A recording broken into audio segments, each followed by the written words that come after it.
Om Ajnanatimirandasya Jnananjana Shalakaya Chakshurunmilitam Yena Tasmai Shri Guruve Namaha. Shri Chaitanya Manobhishtam Stapitam Yena Bhutale Swayam Rupa Kadamahyam Dadati Swapadantikam Vandeham Sri Guroho Shriyuta Shri Gurun Vaishnavamscha Shri Rupam Sagrajatam Sahagana Raghunathanvitam Tvam Sajivam Sadvaitam Savadutam Parijana Sahitam Krishna Chaitanya Devam Shri Radha Krishna Padam Sahagana Lalita Shri Vishakanvitamscha He Krishna Karuna Sindho Dinabandho Jagatpate Gopesha Gopika Kanta Shri Radha Kanta Namostute Tapta Kanchana Gaurangi Radhe Vrindavaneshwari Vrishabhanu Sute Devi Pranamami Hari Priye Vancha Kalpatarubhayascha Kripa Sindhubhya Evacha Patitanam Pavanebhyo Vaishnavebhyo Namo Namaha Jaya Sri Krishna Chaitanya Prabhu Nityananda Shri Advaita Gadadhar Srivasa Gaura Bhakta Vrinda Hare Krishna Krishna Krishna Hare Hare Hare Rama Rama Rama Hare Hare Matsamo Nasti Papatma Naparadhi Chakaschana Parihare Pilajjame Kimbruve Purushottama Yuvatinam Chayatayuni Yunaucha Yuvatau Yata Mano Viramate Tadvan Mano Meramatam Tvai Bhumau Skalitapadanam Bhumirevavalambanam Tvai Jata Paradhana Tvameva Sharanam Prabhu Adadana Strinam Dante Idam Yache Punah Punaha Srimad Rupa Padam Bhojo Tulisyam Janma Janmani Govinda Vallabhe Radhe Prarthaye Tvamaham Sada Tvadiyam iti janatu Govindo mam tvaya saha Tvat prema sevanamaho purushartharatnam Shastram vicharya vidusham matam biloke Janan mudam madana mohini mugdharupe Dasi bhavani vrishabhanu kumari kete Radha Radhita Radhesha Radhika Pranavallabha Radha Ramana Vande Tvam Radhika Prema Nirjita. Hare Krishna. I'm so happy to see you all for the class. It's my extreme joy, actually. Today will be the last class for the first semester. Very well, Sachin. And we will have exam, I think, February sometime, maybe towards the end, so 2 to 3 weeks. So since the exam is like a big topic, let's discuss that before we even discuss the chapter. So the exam for those who are new or taking for the first time will be a combination of um, multiple objectives, true or false, fill in the blanks, 2 or 3 essay questions, and oh, please, verses for memorization.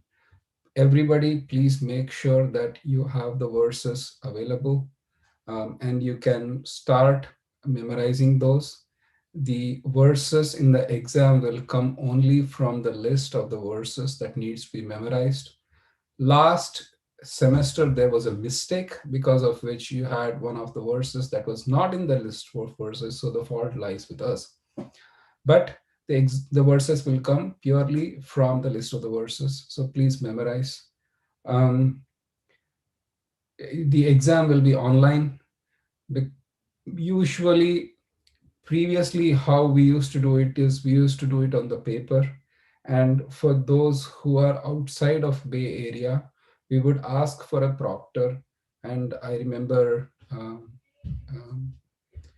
Ram Vijay Prabhu was proctor for Roop Sagar Prabhu, so on and so forth. It did happen in a while. So, we do ask for a proctor where, um, the question paper would be sent to the proctor, and they would take the exam in front of the proctor and they would mail the email. But as of this semester, we are not doing that because we are based on the honor system. You can um, answer the questions. So we do have the Google Classroom or test maker, some software that we did last time. I don't remember on top of my head, but it will be the same. And then please answer it. Um, let's see what else. I think that's about it. Also, one more thing is I would like to congratulate all of you for doing the Bhakti Shastri. Not because maybe there were many reasons why you did it, but the greatest satisfaction is that we took this as a platform to read Srila Prabhupada's books, to discuss Srila Prabhupada's books, and to kind of absorb ourselves and our intelligence in the words of the Supreme Personality of Godhead. One of the most challenging things that in the progress of spiritual life can be doubts. Doubts that assail us, doubts that make us question why we are doing what we are doing. And especially in a world where we have smartphones, information can come every single which way. Even if you don't want it, you are beckoning it with some things that go on. In general, Srila Rupa Goswami, when he wrote Bhakti Rasamrita Sindhu, he prayed, "Oh, Sanatana," he was referring to his elder brother or the Supreme Lord, "may this pure devotion to Krishna be protected from all sorts of sharks or all sorts of misleading philosophies." If 500 years ago that was the situation, we can only imagine now with the rapid explosion of science and technology and other things, how easily mind can get pulled in way different directions, and we will start seriously doubting, is it the right path? Is it something that makes sense? Am I worth investing my time in it? But when we read Srila Prabhupada's purports, we get that strength. The intelligence becomes really strong. We are not only able to convince our own mind, but convince others. So I congratulate each and every one of you. Apart from getting your Bhakti Shastri certificate, don't get me wrong, we will get the certificate as well. It's not okay. He's saying something, and you know what? We are done. No, no, no. We'll get the certificates, all right. And you can ask other devotees who got the certificates that we'll definitely give it. But more importantly, is that you all came together, we discussed, we read Prabhupada's books, we read, what is there, and that can help us. Um, I can take questions about the exam now, but then we'll end up the whole class. So my request to you is please start typing it in the chat, and then towards the end we can discuss more questions, and we can discuss other not only the questions about the exam, but also um, about the ninth chapter. The only question I will not answer is what are the questions that are coming in the exam. So sorry, I cannot answer that question. So please don't ask me. Just a joke. Okay. Um, all right. We'll start with the ninth chapter. From the first chapter, Krishna actually builds up the philosophy of Bhagavad Gita He mentions many forms of yoga. He mentions the karma yoga in the third, the jnana in the fourth. Fifth and sixth is a bridge between between jnana and sixth is dhyana. In the seventh, actually, till that point, Krishna doesn't talk much about himself. He barely talks. He only talks whether he is needed. But now, from seventh on, he is full blown telling about himself and who we are in relationship with him and how to approach him or how to reach him. Seventh chapter was that beginning. It was mm, the bhakti was there, but it was not intense. It was not deep. It was how do you say? It was mixed with the material nature. It was mixed with four types of people who surrender and don't surrender, and there were some things. Eighth, there was a hint. He says in the eighth chapter that tasyaham sulava partha. He says that those who worship me with pure unalloyed devotion, for them I'm easy to achieve. But in the ninth chapter, this is the cream. Ninth and tenth chapters are the cream of Bhagavad Gita, where Krishna touches upon what we have learned is pure unalloyed devotional service. Trust, we, for those who did Nectar of Devotion, we are talking of unalloyed devotional service, pure bhakti, kevala bhakti, ananya bhakti. All these mean the same thing, unalloyed. But what is it, and why is it so important? And do we really need to do it? Can't we do like regular bhakti and we should be okay? Especially coming from India, people say you guys are too much. This is way too much. You should do your puja and all that, but this sort of unalloyed love and emotion and God, and that really doesn't gel. So, but is Krishna also saying the same thing, or we are just making up the bhakti? So that we'll do in the ninth chapter. So, since I have the distinct pleasure and honor of having Ram Vijay Prabhu and Lalita Mataji, so they can actually do the translation of first eight verses. I would recommend that actually I'll share the screen today. It's easier for me. Let me share the screen and then we can do it. And then I would recommend that Mataji start and Prabhu do the next one and they go on like that. So they can do till 8th. So please, welcome Madhavi and Ramji. Hare Krishna. The Supreme Personality of Godhead said, My dear Arjuna, because you are never envious of me, I shall impart to you this most confidential knowledge and realization, knowing which you shall be relieved of the miseries of material existence. This knowledge is the king of education, the most secret of all secrets. It is the purest knowledge, and because it gives direct perception of the self by realization, it is the perfection of religion. It is everlasting, and it is joyfully performed. Those who are not faithful in this devotional service cannot attain me, O conqueror of enemies. Therefore, they return to the path of birth and death in this material world. By me, in my unmanifested form, this entire universe is pervaded. All beings are in me, but I am not in them. And yet, everything that is created does not rest in me. Behold my mystic opulences. Although I am the maintainer of all living entities, and although I am everywhere, I am not a part of this cosmic manifestation, for myself is the very source of creation.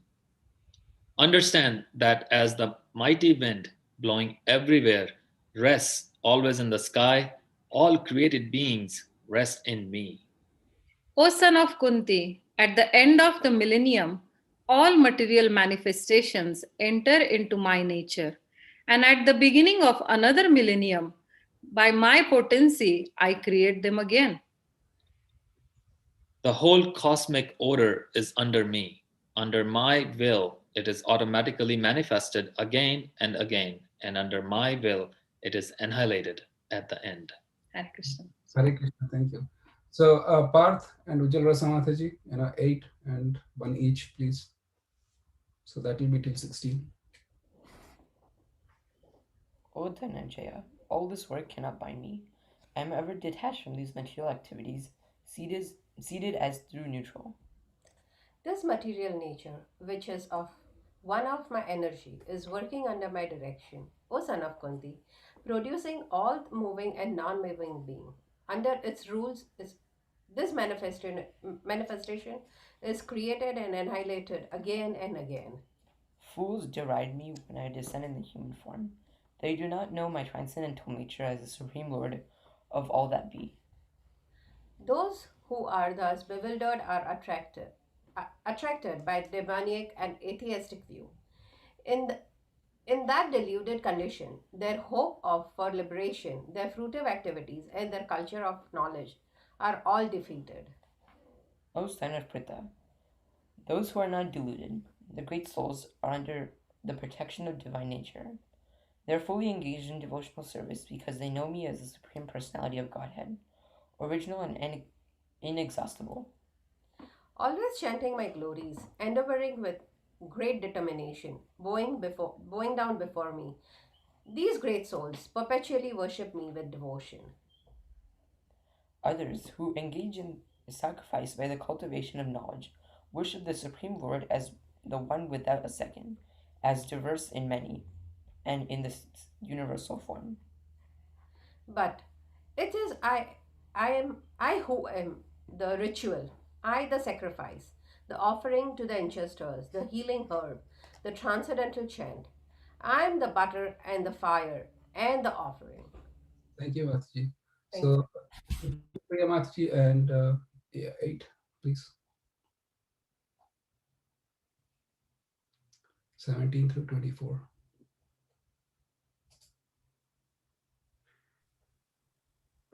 I am the father of the universe, of this universe, the mother, the support, and the grandsire. I am the object of knowledge, the purifier, and the syllable Om. I am also the Rig, the Sama, the Yajur Vedas. Yeah, good. Anika. No? All Should right. I, Yeah. should I read? Yes, you won, your mom won, and you won. Okay. I'm the goal, the sustainer, the master, the witness, the abode, the refuge, and the most dear friend. I'm the creation and the annihilation, the basis of everything, the resting place and the eternal seed. Text 19. O Arjuna, I give heat and I withhold and send forth the rain. I am immortality and I am also death personified. Both spirit and matter are in me. Those who study the Vedas and drink the Soma juice, seeking the heavenly planets, worship me indirectly, purified of sinful reactions. They take birth on the pious heavenly planet of Indra, where they enjoy godly delights. When they have thus enjoyed vast heavenly sense pleasure, and the results of their pious activities are exhausted, they return to this mortal planet again. Thus, those who seek sense enjoyment by adhering to the principles of the three Vedas achieve only repeated birth and death. But those who always worship me with exclusive devotion, meditating on my transcendental form, to them I carry what they lack, and I preserve what they have. Those who are devotees of other gods and who worship them with faith actually worship only me, O son of Kunti, but they do so in a wrong way. I am the I am the only enjoyer and master of all sacrifices. Therefore, those who do not recognize my true transcendental nature fall down. Wonderful. Okay. Pavani Bhakti Mataji, is Anushri there with you that you can do, or Anshu? Sorry, Prabhu, how many verses you asked me to read? So is Anushri there with you? No, they both have some youth meeting, Prabhu. They will join late, they told. I see. I see. Okay, that's fine, Mataji. You can do like 4 verses till 28. In this text 28, In this way, you will be freed from bondage to Oh, no, work. No, no. Actually, so it's 25, 26, 27, and 28. Okay, Prabhu. Text 25. Those who worship the demigods will take birth among the demigods. Those who worship the ancestors go to the ancestors. Those who worship ghosts and spirits will take birth among such beings. And those who worship me will live with me. Text 26. If one offers me with love and devotion a leaf, a flower, a fruit, or water, I will accept it. Text 27. Whenever you do, whatever you eat, whatever you offer or give away, and whatever austerities you perform, that, O son of Kunti, as an offering to me. Text 28. In this way, you will be freed from bondage to work and its auspicious and inauspicious results. With your mind fixed on me in this principle of renunciation, you will be liberated and come to me. Thank you, Prabhuji. Thank you. Shyam Bhakta Prabhu and Mataji, maybe the next 8 verses, please. Up to the end. Text 29. I envy no one, nor am I partial to anyone. I am equal to all, but whoever renders service unto me in devotion is a friend, is in me, and I am also a friend to him. Text 30. Even if one commits the most abominable action, if he is engaged in devotional service, he is considered saintly because he is properly situated in his determination. He quickly becomes righteous and attains lasting peace. O son of Kunti, declare it boldly that my devotee never perishes.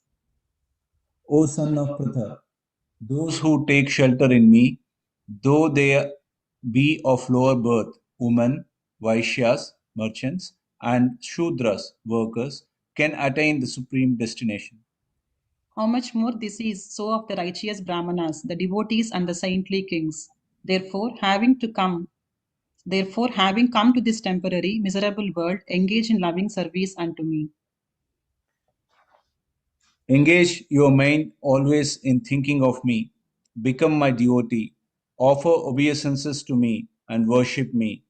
Being completely absorbed in me, surely you will come to me. Thank you. Thank you. Thank you, Hare Krishna. So we will break down this particular chapter um, into set of verses. The first 3 verses, Krishna actually gives the introduction, or he tells the glories and the power of the verses or the knowledge that he's about to give.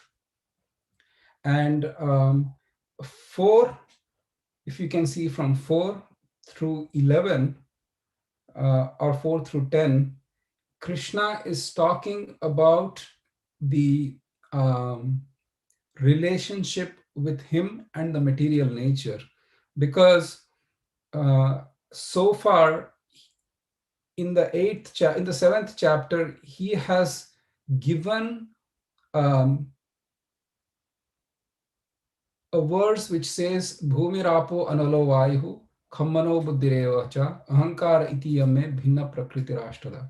He said that this material energy is mine, but he didn't discuss little more. He didn't discuss more as to the relationship.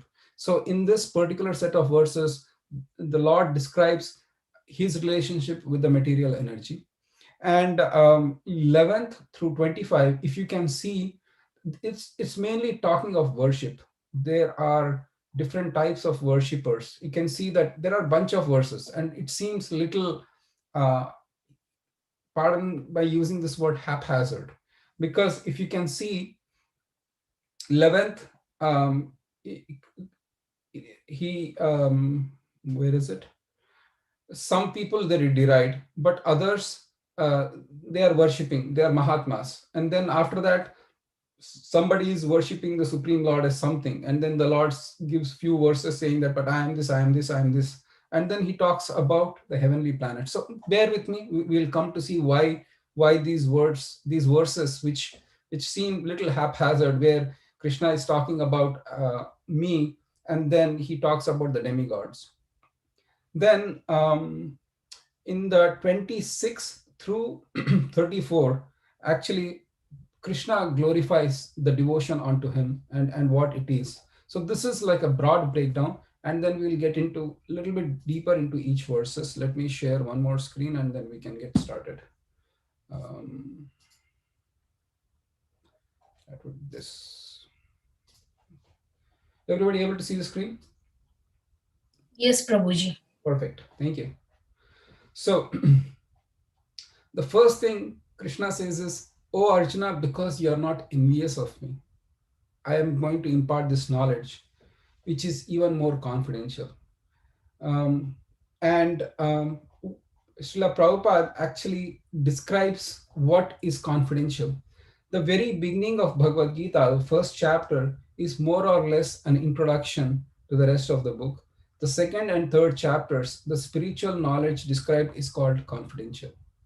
Topics discussed in the seventh and eighth chapter are specifically related to devotional service, and they, because they bring enlightenment in Krishna consciousness, they are called more confidential. But matters which are described in the ninth chapter deal with pure and unalloyed devotion, and therefore this is called the most confidential. So as Bhakti Shastri students, we should have a fair idea of what constitutes confidential, more confidential, and most confidential. And so therefore Krishna, this the ninth chapter and the 10th chapter form the very essence of Bhagavad Gita, where Krishna talks about pure devotion unto him. That secret or that aspect of Krishna is hidden, and he doesn't disclose that easily, but it is mentioned here. Um, and then the word is idam jnanam. So here Krishna says, if you see these words, right? Idam tu te guhyatamam pravakshami anusuyave jnanam vijnana sahitam yajnatva moksha se shubhat.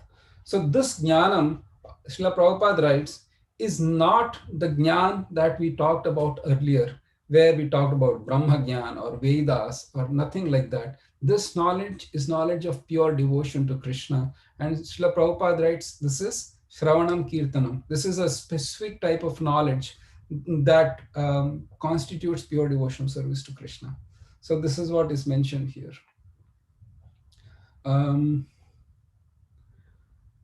If you see 7th chapter and 9th chapter, there are a lot of verses common. And if you see the commonality, it is pretty much the same. Krishna says the same thing. And the relationship between the 7th and 9th chapter, Srila Prabhupada writes is, in the 7th chapter, we already discussed the opulent potency of the Supreme Lord, his manifestations, the inferior and superior natures.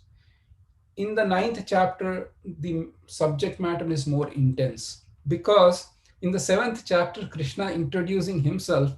In the 9th chapter, the devotee is more eager. Tell me more. Tell me more.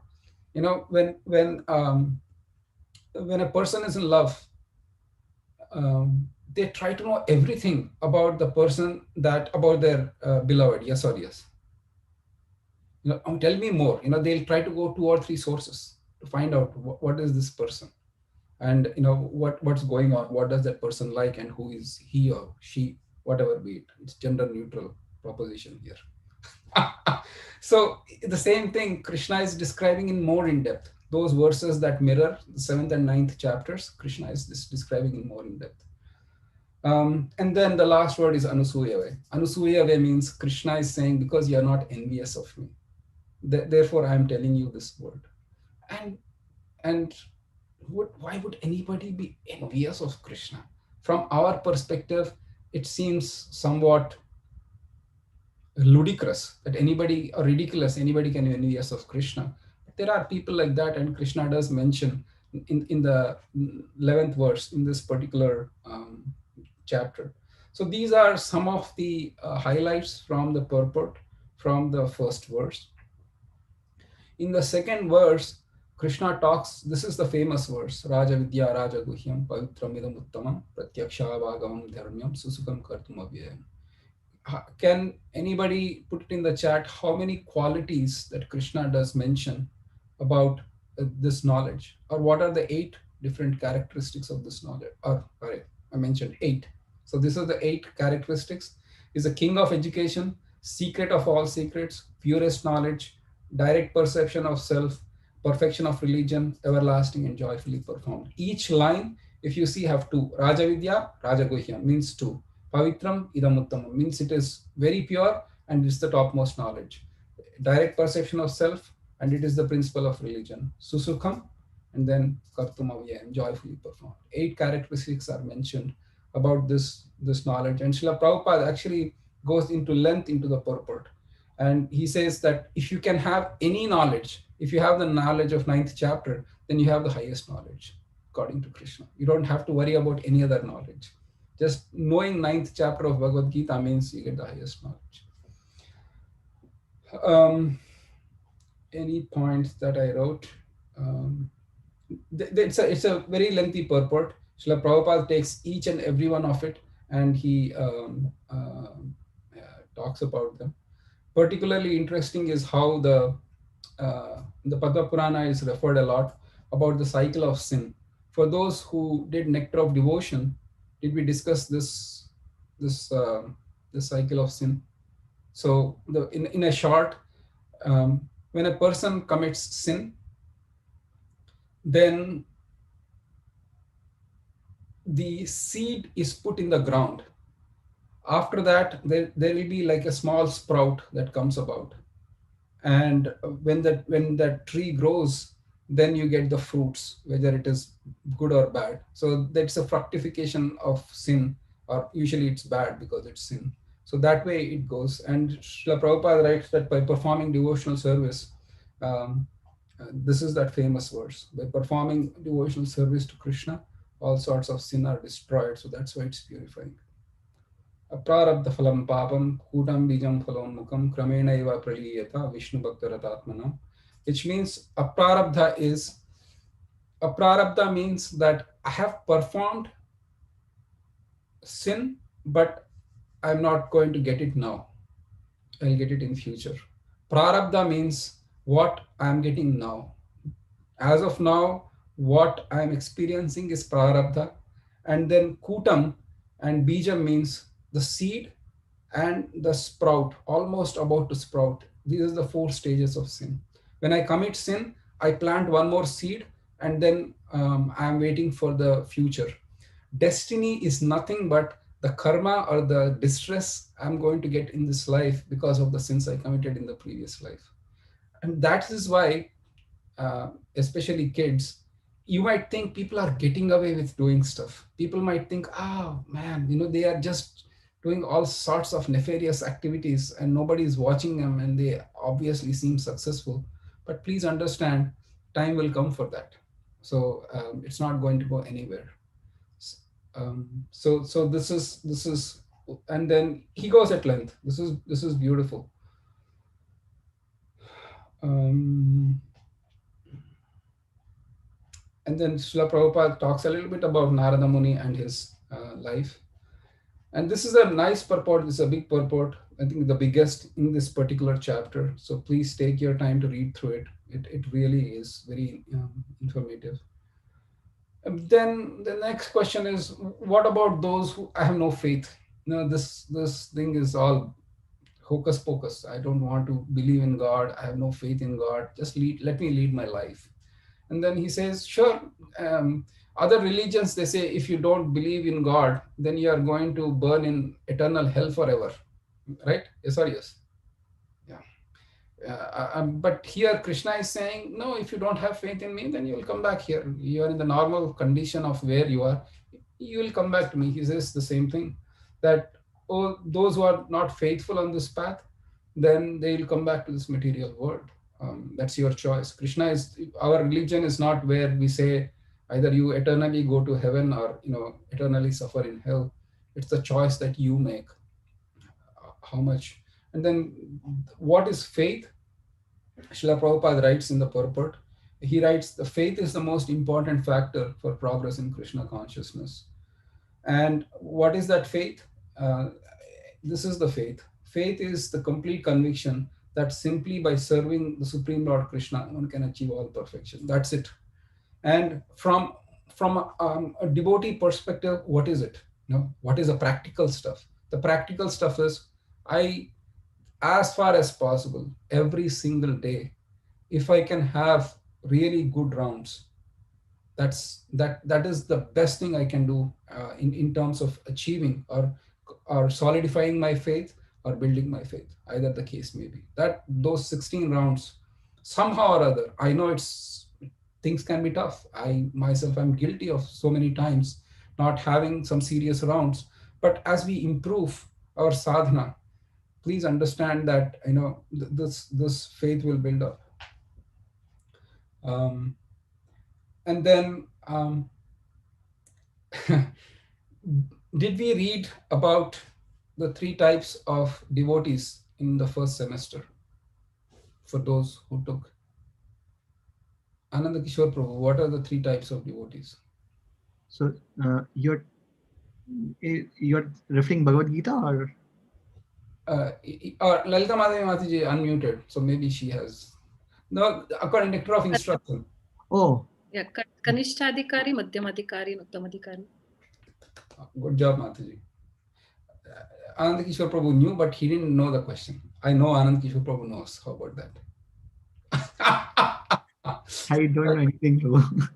Wonderful. Yes, correct, Mataji. So here we can see, um, oftentimes in ISKCON, we get disturbed when devotees, we'll see many types of devotees come and go. But here it is Srila Prabhupada actually writes that the Kanishta or the beginner devotee, their faith is soft and pliable, and they worship Krishna for some material motives.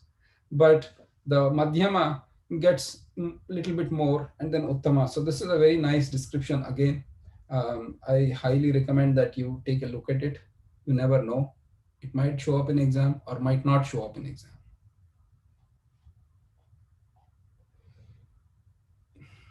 So these set of three verses, Krishna is talking about the greatness or the opulence or the beauty of devotional service. So for the next 4 to 10 verses, Krishna talks about the relationship between the material world and his. He says that by me, in my unmanifested form, this entire universe is pervaded.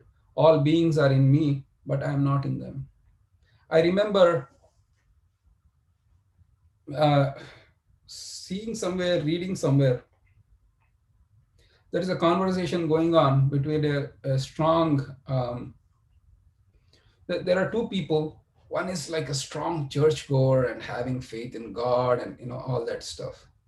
And the second person is an atheist. But they are very close, very extremely close. And because of one reason or other, this church-going person completely loses faith in God one day. And the person who is an atheist but a scientist, he says that you should put your faith back. You should get your faith back. What's wrong with you? Why are you trying to put, you don't believe in God, but you are trying to revive the faith that I have in God. What's wrong with you? Well, he says, think about it. The planets are so perfectly aligned and going in their orbits that even if they move by 2 inches, even like even 1 inch closer, then the life will be completely destroyed. If somehow or other Earth moves 1.5 inch closer to the sun, or even 2 inches, then the Earth will be destroyed. There can be no doubt that there is a particular person that actually is able to do this. Think about it. And for science time immemorial, if life came completely randomly, then then one day we should, why one day, 1 hour we should experience intense heat. Oh, what happened? Earth moved like 1 inch closer to the sun. And then next hour it's intensely cold. What happened? The sun moved away this side. So get out your jackets.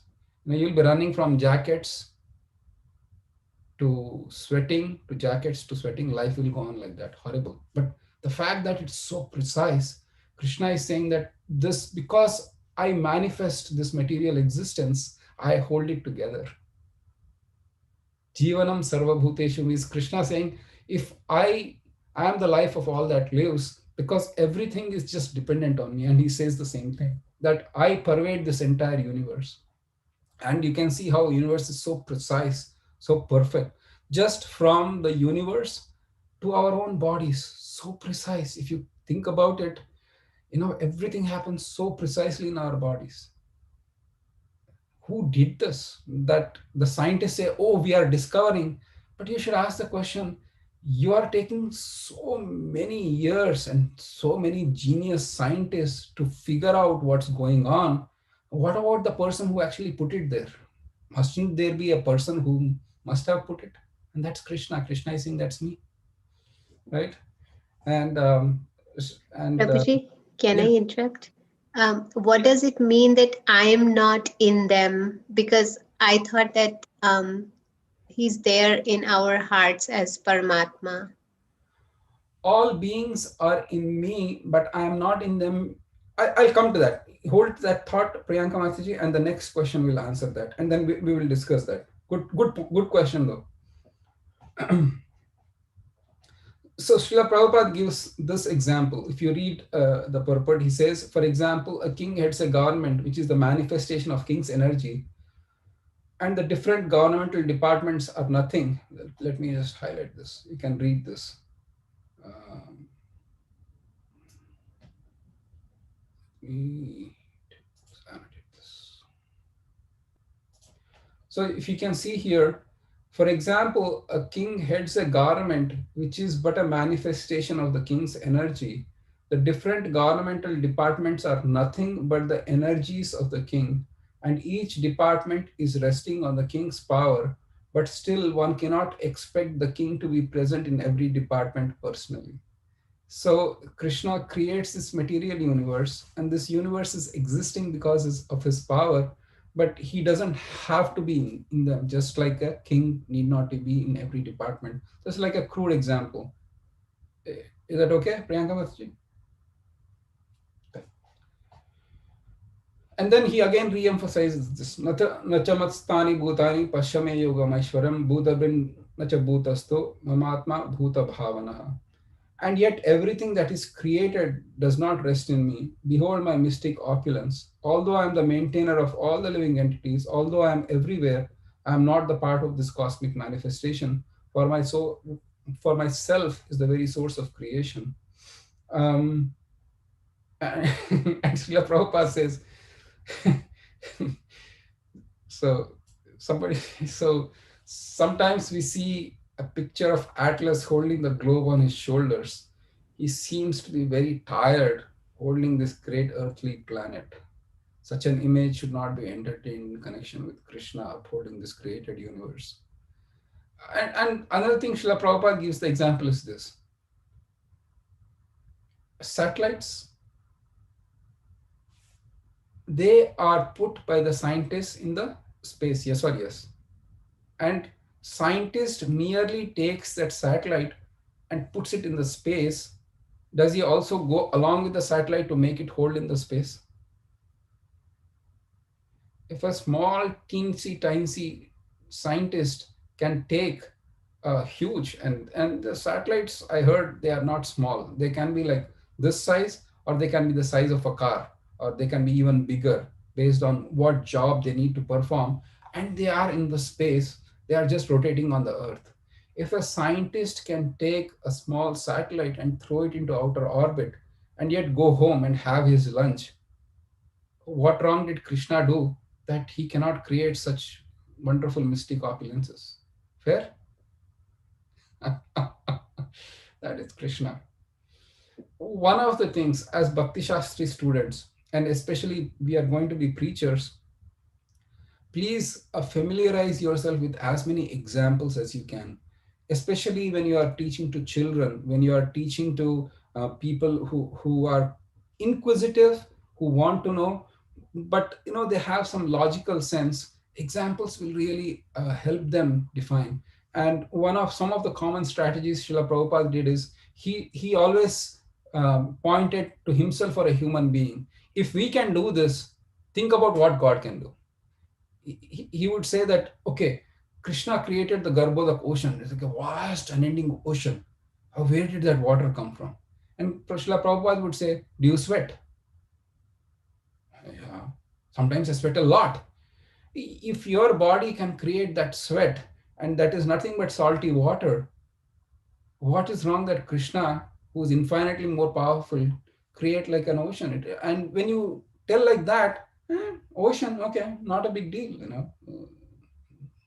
So we can use those kind of examples to help explain to our children or to our friends or even in the classes.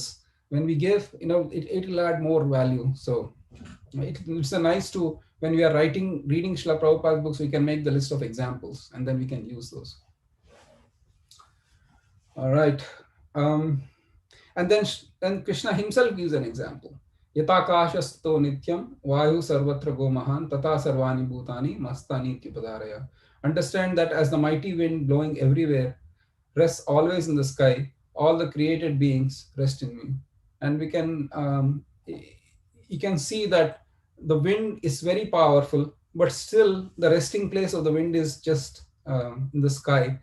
Krishna is saying that all the created beings rest in me. Um, One other example I can give.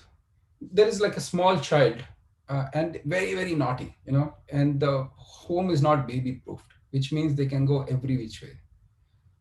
And the parents are obviously worried for that child. Yes or yes. So they do is they build a play area, like a circumference play area, and they put in a lot of toys in between that. And the small baby is within the confines of that, but that small area of the baby is still resting within the house. Yes or yes. So similarly, the material existence, Krishna is saying, is the universe, the created beings are resting in him. And when we go into the 11th chapter of the Vishwarupa, you can literally see that everything actually is resting in Krishna. Every single thing, the material manifestation, demigods, the living entities, everything is resting within the universal body of Krishna.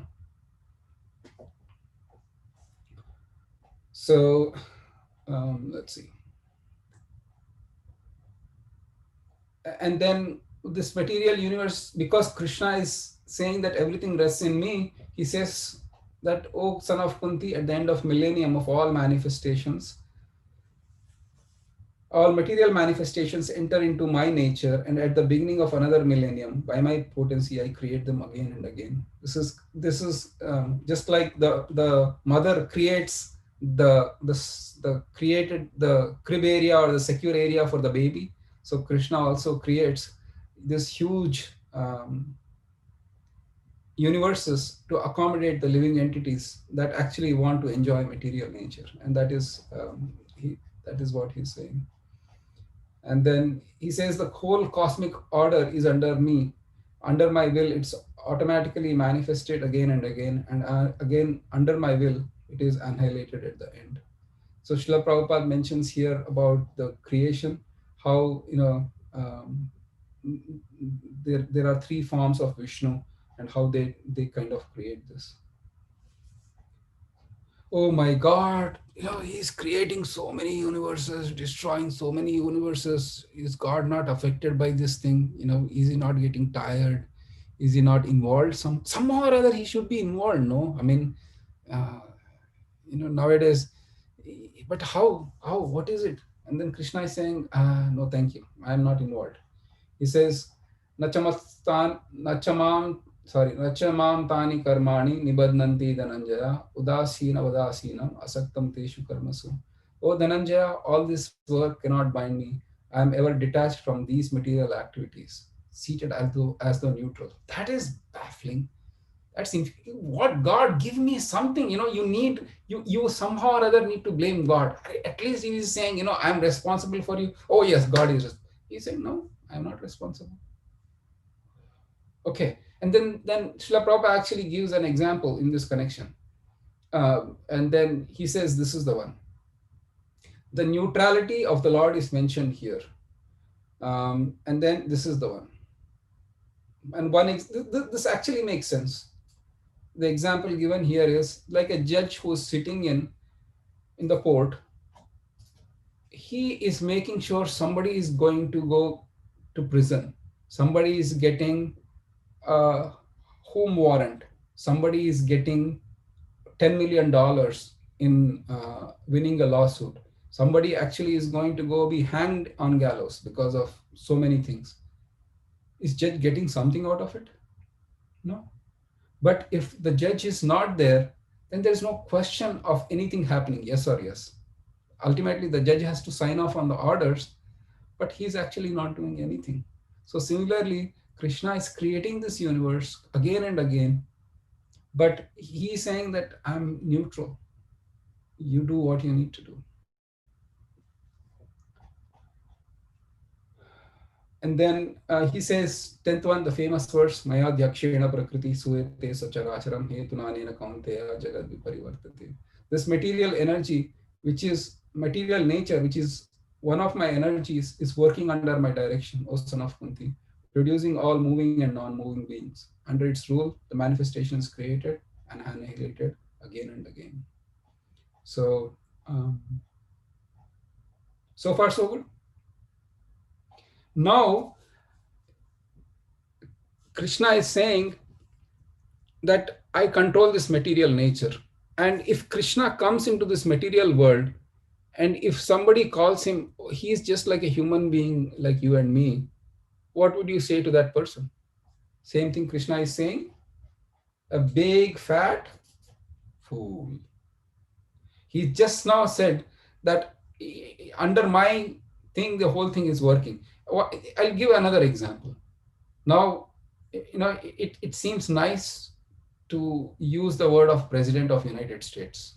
It seems actually I can use it a little freely.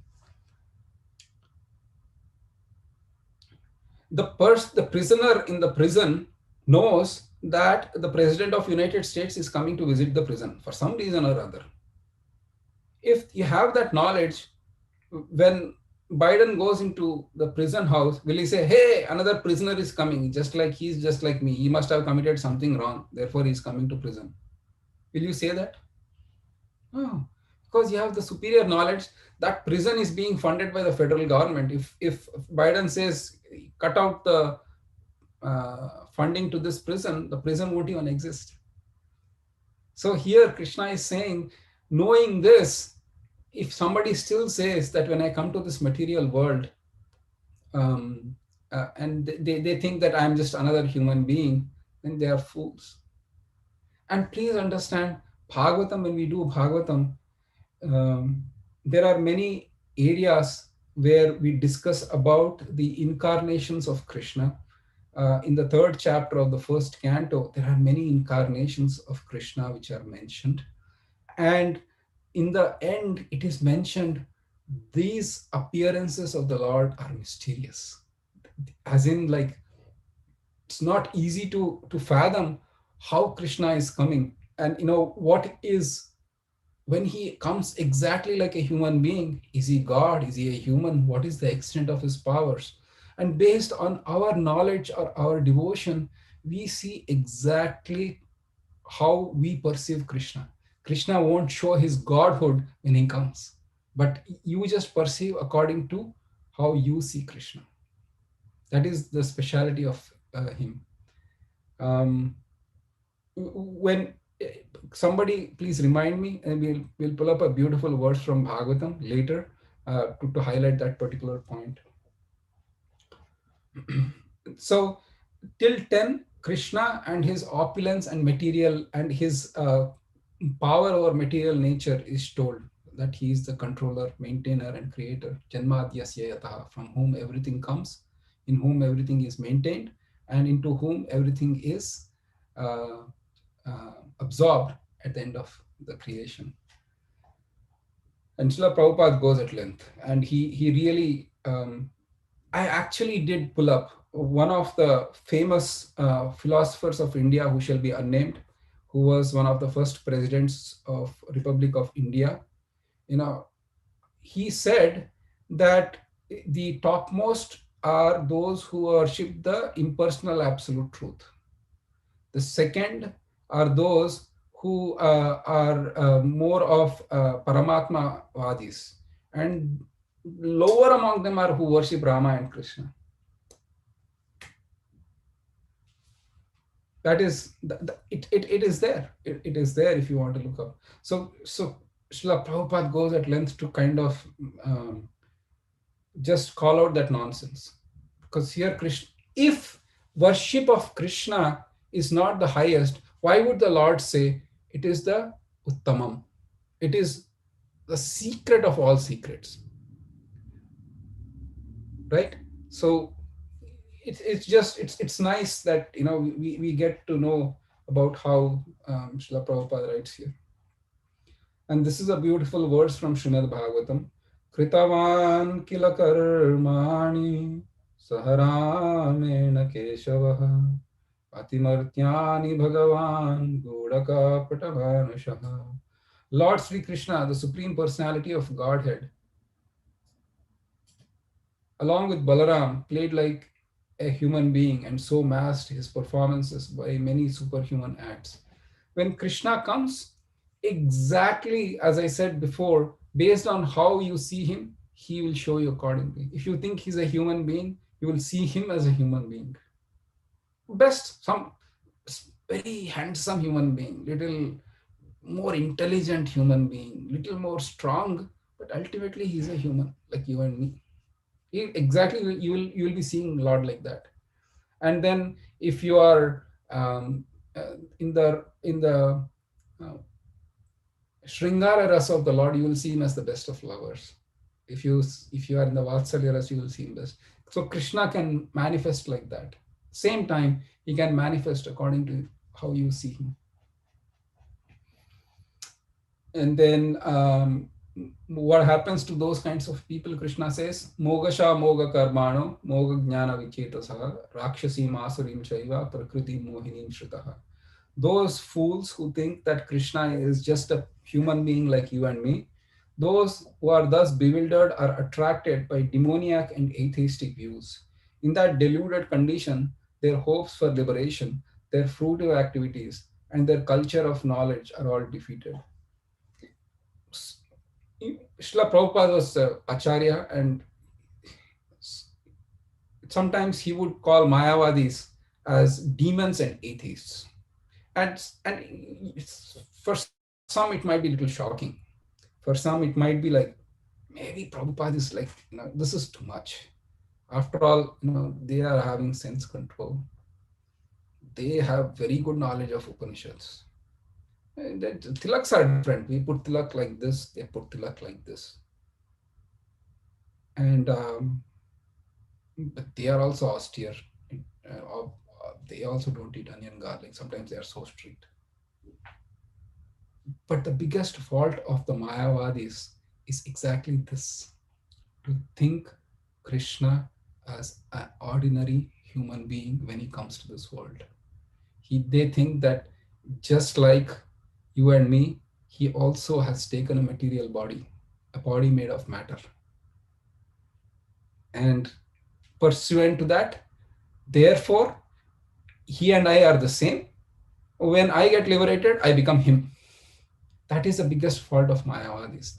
And Srila Prabhupada uses this aspect of Bhagavad Gita to strongly condemn the Mayavad philosophy, where they think that Krishna has no body, no form. And if he ever takes a form, it's like you and me. That's the problem. And we should be very strongly opposing such kind of philosophy based on Bhagavad Gita. Right? Because here, if you see, fools consider, this is Krishna is saying, they are fools who consider that deride me. And then the same thing is mentioned here. They are atheistic. They are attracted by demoniac and atheistic view. In that deluded condition, their hopes for liberation, their fruitive activities, and their culture of knowledge are all defeated. They will quote Upanishads, they will quote Vedas, they will quote Bhagavad Gita, every scripture. And actually, Shankaracharya has used the scriptures to screw out such dangerous meanings to give proof to their theory that it's better to be a hardcore sense gratifier and a demon of worst sorts than to be a Mayavadi. Sorry to say, but this is a serious thing. We should not excuse, condone, or appreciate or listen to Mayavad philosophy, because our mind will be turned. As it is in this material world, we everybody wants to be the controller and enjoyer, and the last thing Maya says is, "You are that God. No, you are that biggest God. What else can we do?" People like, they work hard in career. Okay, I'm here, I'm now manager, now director or VP, and then CEO. You go up and up and up, and then that aspiration is actually given a very perverted enticement. You can be that. Tattvam asi. I am that, which is I am God. Tattvam asi actually means, Tattvam asi is that I am spiritual. I am Brahman. I am a spiritual being. Not that I am God. But they twist it around. Tattvam asi is Tattvam asi. This is it. So, anyways, so we should firmly condemn that kind of thing. So, um, different type of worshippers are described. First, Krishna starts off with the pure devotees. Mahatmanam sumam partha daivim prakritim ashritaha bhajanti ananya manaso. Wherever the word ananya comes, which means unalloyed deviation, focused on Krishna. Jnatva bhutadima vyayam.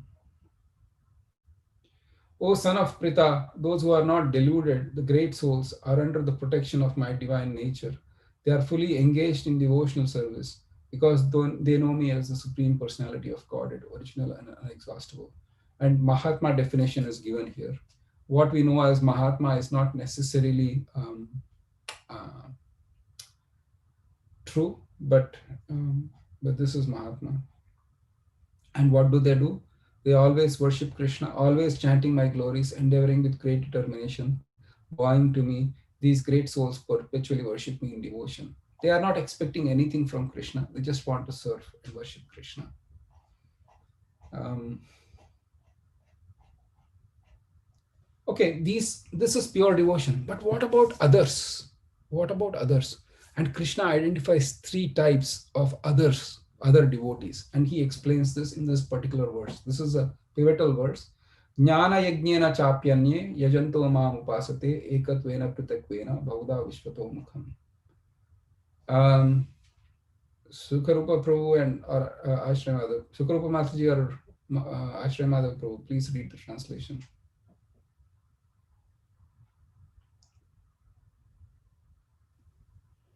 Others who engage in sacrifice by the cultivation of knowledge worship the Supreme Lord as the one without a second, as diverse in many and in the universal form. Haribol. Haribol Prabhu, please do the Purport. purport. Yes. Till the point of yeah. Just at least till here. Go for it. Yes. This verse is the summary of the previous verse. The Lord tells Arjuna that those who are purely in Krishna consciousness and do not know anything other than Krishna are called Mahatma. Yet, there are other persons who are not exactly in the position of Mahatma but who worship Krishna also in different ways. Some of them have already been described as the distressed, the financially destitute, the inquisitive, and those who are engaged in the cultivation of knowledge. But there are others who are still lower, and these are divided into three. 1. He who worships himself as one with the Supreme Lord. 2. He who concocts some form of the Supreme Lord and worships that. And 3. He who accepts the universal form, the Vishwarupa of the Supreme Personality of Godhead, and worships that. Out of the above three, the lowest, those who worship themselves as the Supreme Lord, thinking themselves to be monists, are most predominant. Such people think themselves to be the Supreme Lord, and in this mentality, they worship themselves. This is also a type of God worship, for they can understand that they are not the material body but actually spiritual soul. At least such a sense is prominent. Generally, the impersonalists worship the Supreme Lord in this way. The second class includes the worshippers of the demigods, those who, by imagination, consider any form to be the form of the Supreme Lord. And the third class includes those who cannot conceive of anything beyond the manifestation of this material universe. They consider the universe to be the supreme organism or entity and worship that. The universe is also a form of the Lord. Thank you. Reward. So, Hare Krishna. So, Rampriya Prabhu, how many types?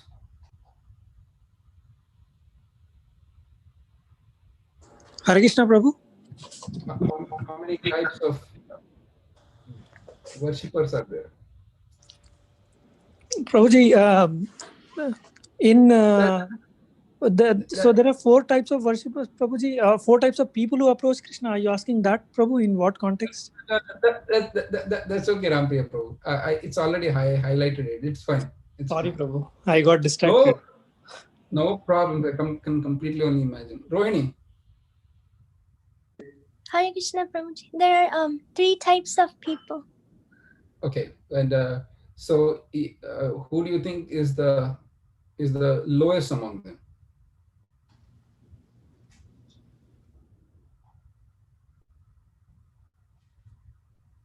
And the lowest is this one, those who worship the Supreme. So Krishna says that these are the three type of worshippers, and the next few verses he breaks them down. For example, in the second thing is, this is where the Hinduism kind of has the issue. Ekatvena, monism is good. Pritakwena is so many gods, so many pujas, so many deities. This is crazy. Who is actually worshipper? And it is the Pritakwena. It is in many forms or many kinds of worship. And then Vishwato Mukam is those who worship the universal form.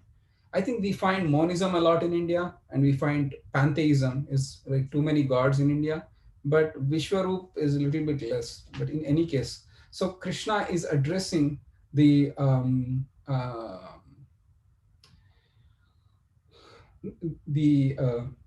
universal form. He's saying that I am, in the next few verses he gives the same thing. He says, but it is I who am the ritual.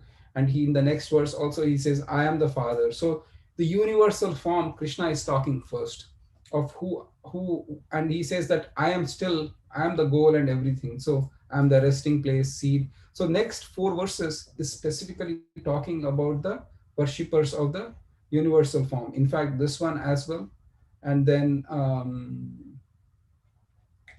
he says, I give the heat, I withhold and send forth rain.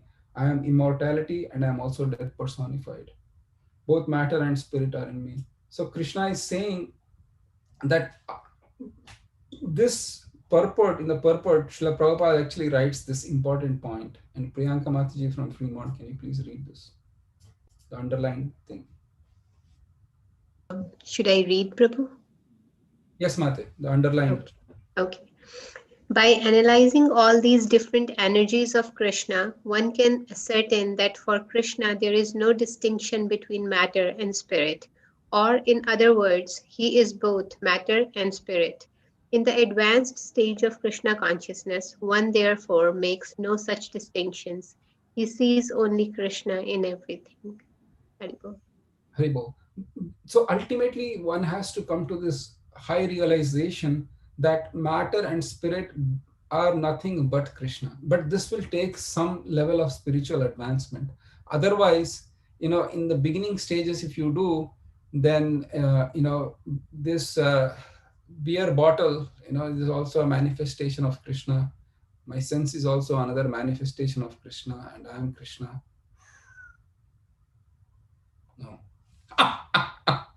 This has to come little in an advanced level. The example I can give is Srila Prabhupada. When he was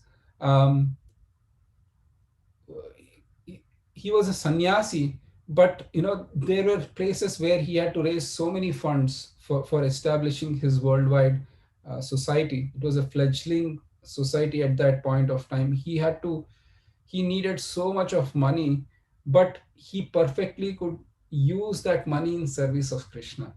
In fact, in the Leelamrita, it's mentioned during the Detroit temple, Ambarish Prabhu and another Mataji, who were heirs to a very wealthy family, and the owner was asking like $300,000 or something like that for the property, and Ambarish Prabhu said, I can give this much X amount, and that Mataji said, I can give the X amount, and it exactly came to that, and Srila Prabhupada said, here, that's it, done.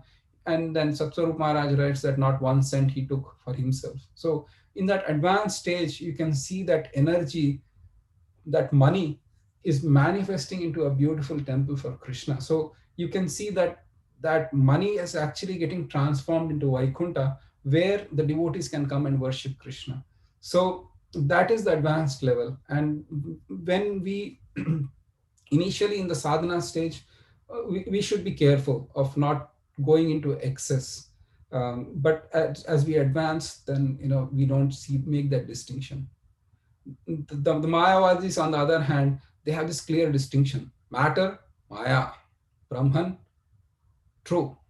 That's it. There is no higher understanding of matter and spirit. But Krishna here is saying that since Krishna is both the matter and spirit, the gigantic universal form comprising all material manifestations is also Krishna. And in the 11th chapter, we get more information that how, though it is completely material in one sense, the universal form, like, thousands of hands, thousands of faces, necklaces, divine scents, uh, and some fierce looking forms, everything seems material, but how is it divine? How did God take this quote unquote ugly form? It's not ugly, it's divine. Everything about Krishna is divine. But the way we perceive, then you might say, Prabhu, why can't we see God in everything? Because we are not yet there. Our perception is the difference between matter and spirit. As long as we are desiring to enjoy matter, Krishna will keep himself away from material stuff and only enable one to enjoy. So that's the difference.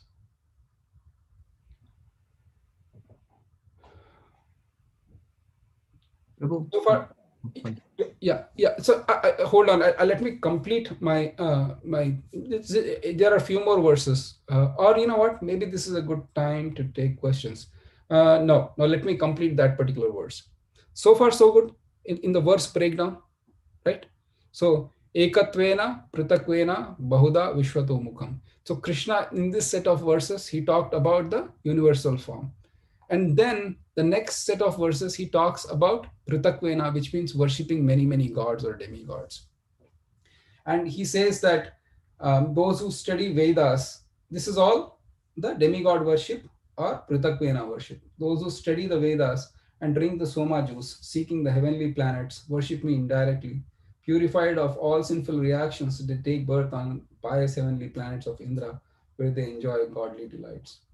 And then when they have exhausted their heavenly pleasures, then they come back to this world again, and those who seek sense enjoyment by adhering to the principles of three Vedas achieve only repeated birth and death. He's saying, though you might be worshipping God, so because a lot of times questions are asked, what about my ex, means my fill in the blank, my relative, friend, mother, father, grandfather, buaji, nanaji, whatever. They are very, very pious souls. What will happen to them?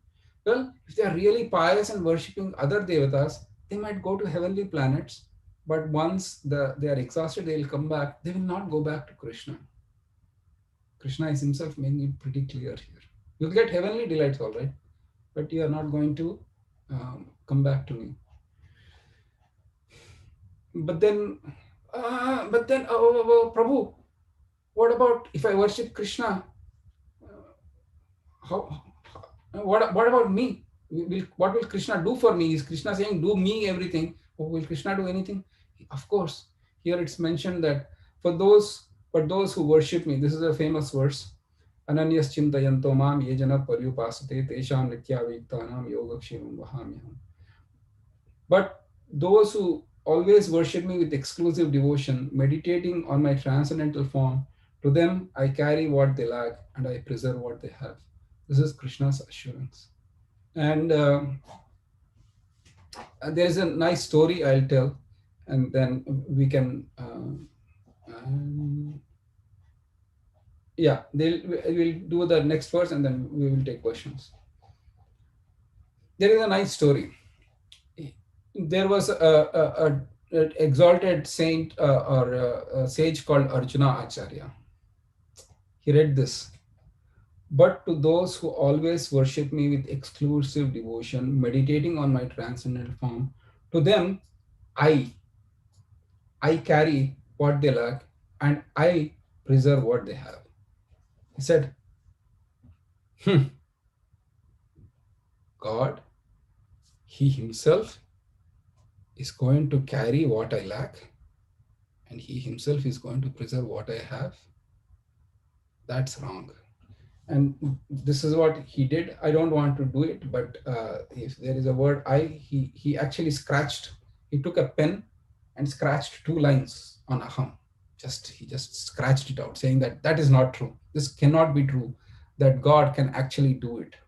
And he left to out to get some work done. In the meanwhile, two boys come to his house. One is blackish and one is of fair complexion. And they give his wife so much of foodstuffs. And he said, "Who are you? Why did you come? Who are you boys?" "Well, your husband sent us. And, please take this stuff and cook something. Otherwise, he'll beat us." Like, my husband beating? What are you talking about? In any case, she didn't understand. So they just dropped all the things that they needed for that day and they eat and more, and they left. And she was a little disturbed and upset with her husband. So she prepares food and she eats. Arjunacharya comes home. And then when the boys actually drop the stuff, they'll say, "Look, the marks on my back. Your husband has hit me here." And they show the marks on the back, and then the boy leave. And she eats. Arjunacharya is shocked. "How come you ate without me?" Because that was never the thing in the Vedic times. And she said, "What did you do with those two boys?" "Oh, what boys?" "Those two boys that came here. You are beating them? What's wrong with you?" Then Arjunacharya immediately felt shock. He said, "Describe the boys." "Well, one is of blackish complexion, another is fair complexion. And and there were two dark marks on their back where you hit them." And Arjunacharya immediately realized, "Oh my goodness gracious, that is so wrong what I did." He immediately goes back and removes that. So when he scratches out I, then that is like actually a mark on Krishna's back, saying that either A, you are incapable of doing it, or B, I don't believe you. Neither of the explanation is flattering. Right? It's neither of the explanation is flattering. That is the power of Krishna. And to earn that, what should we do? Just to chant his names. And Krishna is saying, "I will protect." In that spirit of pure unalloyed spirit, if we can actually chant Krishna's name, Krishna is saying that I will protect. And he will protect. People can go through many different situations. And there are many situations. Some it could be a childbirth can be an issue, some it could be a job, some it can be a business, some it can be parents. But please understand that Krishna will protect. And if Krishna is willing to protect, nothing will happen. And if Krishna is not willing to protect, nobody can protect. That is power. When we all take on this path of devotion, get initiated, accept a spiritual master, please understand we are actually aspiring for the highest thing. But having said that, we never expect Krishna to be our order carrier. Please understand that point. The pure devotee never expects it. In fact, we know the story. I don't want, if I have time or if the devotees say okay to that, I'll tell the story of Rupa and Sanatan. But otherwise, we know the story of how they felt bad. Or, Raghunath Das Goswami feeling bad. Prabhuji, can you tell the story, Prabhuji? I don't know that one. Okay, I'll make it. Thank you. So begging, and often they would get some very dry stuff for maintaining themselves. So in this situation, Rupa Goswami had this desire that I want to make kheer for Sanatan Goswami. And I don't know, it's not written what was the occasion. Was his birthday, something to that effect? I have no idea. But in any case, he had this desire. As he was thinking, a beautiful young girl came and she dropped all the ingredients, and she left. Charming, beautiful. And Rupa Goswami says, Lali, what are you doing here? No, no, no. I have some extra ingredients for you. And then she keeps the ingredients and she leaves. And Sanatan Goswami and Rupa Goswami is overjoyed. And he cooks this beautiful kheer for his brother, and he invites Sanatan Goswami to come. He says, I cooked some kheer, please come. And Sanatan Goswami comes. He tastes the kheer, and just by tasting it, he said, where did you get these ingredients from this kheer? Oh, I had this desire. And this girl came and she dropped everything and left. And Sanatan Goswami says, that was Radharani. And they were simultaneously supremely ecstatic, at the same time simultaneously intensely sad, because they made Radharani drop the ingredients. So there is that the love at this stage is so intense that Krishna wants to do everything for his devotee, and the devotee wants to do everything only for Krishna, not for himself or herself. That is the reciprocation of the highest order. Under that spell, Mother Yashoda thinks, if I don't feed my child, she will die. That same supreme absolute truth, who creates a planet for Brahma, who is providing for Brahma, who provides for elephants which eat 30 kilos every day, or the whale that eats 2 tons of food every single day. Mother Yashoda thinks, if I don't feed him, this child will die. So, and that's the whole purpose, that love which is so ecstatically intense, that the devotee is just saying, I want to serve Krishna and give pleasure to Krishna. For the one who is completely Atmarama, how can you give? That is the mystery of devotional service. And what can Krishna do for you? If you don't want anything from him, what can he give you? It's on a very high esoteric level, but ninth chapter is a worth place to read that. And this is where Krishna is kind of saying, that is the nature or the sweetness between Krishna and his devotees.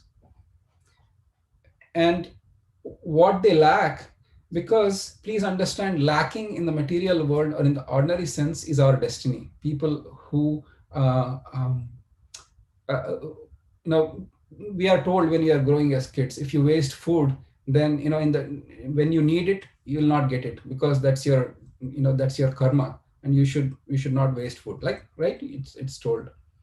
But here, lacking means that is one's own karma that's lacking, but Krishna is breaking that karma to come and give you. He's not saying, I'll provide you what you have if only your destiny allows it.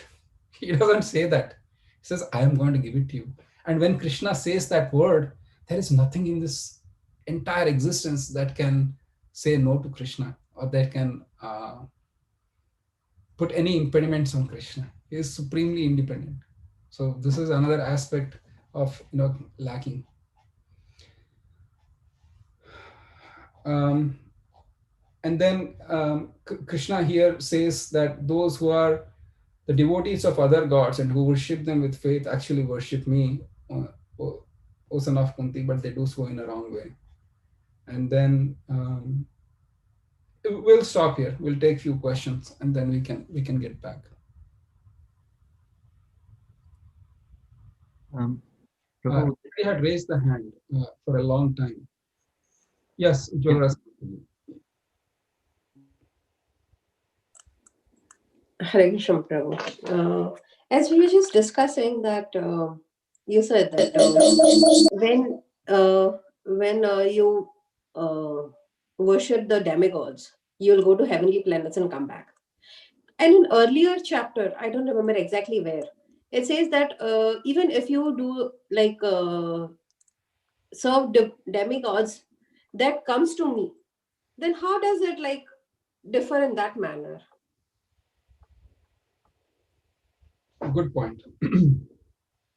I don't remember exactly where it was, but I remember reading that even if you serve the demigods, the that comes to me. Please read the highlighted section, Nadia. The demigods are, so to speak, different officers and directors in the government of the Supreme Law of the Supreme Lord. One has to follow the law made by the government, not by the officer or director. Similarly, everyone to the is to offer his worship to the Supreme Lord only.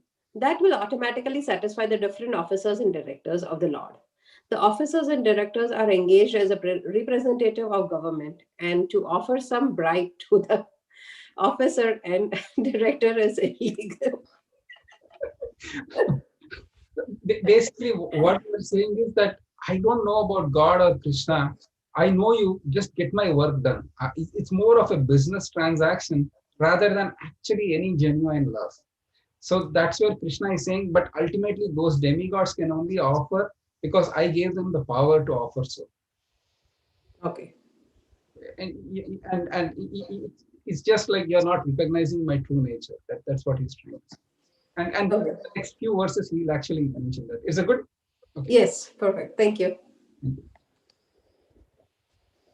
Prabhu, there have been a lot of questions on chat. So would you like to take them now, or you want to? I'll do two more verses to complete Ujjwala Samataji's thought, and then we can get there. See, Krishna says, I am the only enjoyer and master of all sacrifices. Those who do not recognize my true transcendental nature fall down. The same thing he's saying, that even though there are demigods, but I control them and I'm the master of all the demigods. So if you don't recognize this fact, then you will actually fall down. And then here again, Ujjwala Samataji is the same thing. Actually, this is a nice point. I want to discuss this a little bit. So Anand Kishore Prabhu, no, actually Mrigakshi Mataji, can you please read this highlighted section? Yes, Prabhuji. Less intelligent person, however, without knowing this fact, worship demigod for temporary benefit. Therefore, they fall down to material existence and do not achieve the desired goal of life. If, however, anyone has any material desire to be fulfilled, he had been he had better prayed for it to the Supreme Lord, although that is not pure devotion, and he will thus achieve the desired result. Thank you. Each of us are just traversing on the path of devotion, and based on my conditioning, I might not get pure devotion right now, right? Shruti Priya Mataji, I forgot the name of your daughter. If you can please tell me. My apologies. Anika. Anika, thank you. If Anika has the desire that I want to go to Harvard or Yale, or somebody might have, I want to be successful in my business, or if that's my nature and I know God can give me, but it's only pure devotion, right? Sometimes you get this dilemma. That's not pure devotion to ask God to give me a nice wife, husband, a BMW, or president of USA or whatever, or Yale. I should. I actually, my heart is there. I want that. Maybe a mother is saying, I want a child.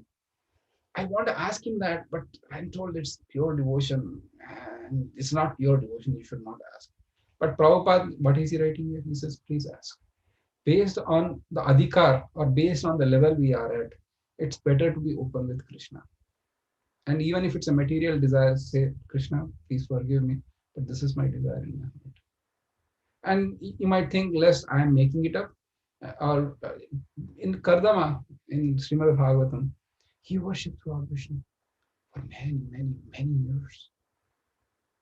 And then, after performing severe austerity, the Lord comes. He comes on Garuda and he gives this beautiful darshan to Kardama. He says, what do you want? I shouldn't be asking you this, but well, I want a wife. Lord Vishnu didn't facepalm like this. Even animals get wives. You called me all the way from Vaikunta to give you a wife? He never said that. The beautiful, magnanimous personality of Godhead said, I know your desire. Third day from now or second day from now, Swayambhuva Manu will come with his daughter, and he will hand over it to you in marriage. So please be happy. And the beauty is, then you might say, Prabhu, this is ridiculous. Why? Because you are saying you can approach God with material desires. The demigods are also can give you material desires. Why not do it material? Why not go for demigods? Yes or yes? They are much faster, easier, less trickier. Vishnu never know. Right? The thing is, it's still better to ask Krishna for material desires because Krishna gives it in such a way that you won't ask again. Shall I tell you the secret of asking material desires from Krishna? I'll pull up one verse from Bhagavatam, and then we can see why it is always a safe bet. Even though I'm not in the devotion, you can ask Krishna. Krishna, give me pure devotional service. But in the meanwhile, I have few chump change desires to be fulfilled. So these are the list of those. Please help me. So it's always better where I will. Okay. All right. Who can I ask to recite after me? Nikunja Sundari Mataji, are you free? And I try to put devotees on spot, so please forgive me. I know. Yes, Prabhuji, I can recite Okay. after you. Okay. Satyam tishatyartitamartito nrinam Satyam disatirtatitam artito nranam naivarthado yad punarartitayatah naivartado yat punarartitayata swayam vidatte bhajatamanichchatam Vayam vidate bhajatam anichatam ichchapidanam nijapada pallavam. Ichchapidanam nijapada pallavam. Translation, please. The supreme personality of Godhead fulfills the material desires of a devotee who approaches him with such motives, but he does not bestow benedictions upon the devotee that will cause him to demand more benedictions again. However, the Lord willingly gives the devotee shelter at his own lotus feet, even though such a person does not aspire for it, and that shelter satisfies all his desires. That is the Supreme Personality's special mercy. Amazing, huh? Yeah, very nice, Prabhuji. Thank you. Thank you. So Krishna, it's better to go ask Krishna because he gives you in such a way, but he gives you the shade of his lotus feet. That is his special mercy. He is such a well-wisher that if you go ask him, he doesn't want to bind you to this material world again and again. It's not that he cannot give. People might think God is stingy person. He's very, very stingy. He doesn't want to give. It's not that reason. If I'll pick on Ujjwala Rasa Mataji. Oh no, I'll pick on Sirisha Mataji. That's a good example. Anvaya goes and asks her, please give me chips every day. And then Arjun says, give me chocolate only every day. She'll give them first 2 slaps. With all due respect, not slap, but you get the idea. Why? Is she very stingy? Maybe she doesn't have money to buy chocolate. And I know for a fact that that's not true. Everybody can afford chocolates, at least in US, in India. But they have that higher well-wishing nature for her children to say that, child, if you eat chocolate all day long, your teeth will get rotten, your health will get spoiled, and I don't want it that for you. So similarly, Krishna's merciful nature is such that you approach him for chocolates, he will give you a little more than that, not exactly give you chocolates. So that is a special mercy, and that is a special benediction. And people assume it for the fact that, oh God, it's too much. Because I have that nature of, I need it now, I don't care what. So that's where it comes. So it's better to approach Krishna. All right, we'll take. Oh, Krishna. All right, Anand Kishore Prabhu, all yours. You can go ahead and we can take questions. Shirisha Mataji, you want to ask? Shirisha Mataji can wait. Okay. Prem Saror Prabhu. Shirisha Mataji is. I'll answer her questions on any time she wants. This is for the Bhakti Shastri. She passed with Bhakti Shastri. That's what I'm saying. Please don't get me wrong and think that I'm doing that. But Mataji understands, so it's fine. It's okay, Mataji. You should give me a thumbs up. Yes, Prabhuji, I already gave thumbs up. Thank you. I didn't see it. I was moving the screens across. So this is like, it's nice that so many devotees are there, but I need the screen the size of a wall to see everybody there. And that also my head will be going like this, like this, like this. So anyways, yes, go ahead. Prem Saror Prabhu. You can go ahead. Yeah, Dharmas Pranam Prabhu. On verse 922, right? Yeah. Meditating on my transcendental form. Yeah. If you could please break up a little bit more into that phrase. What is exactly Krishna means by meditating in transcendental form? Could be so many things because, right? Just want to get some guidance from you on that. Sure.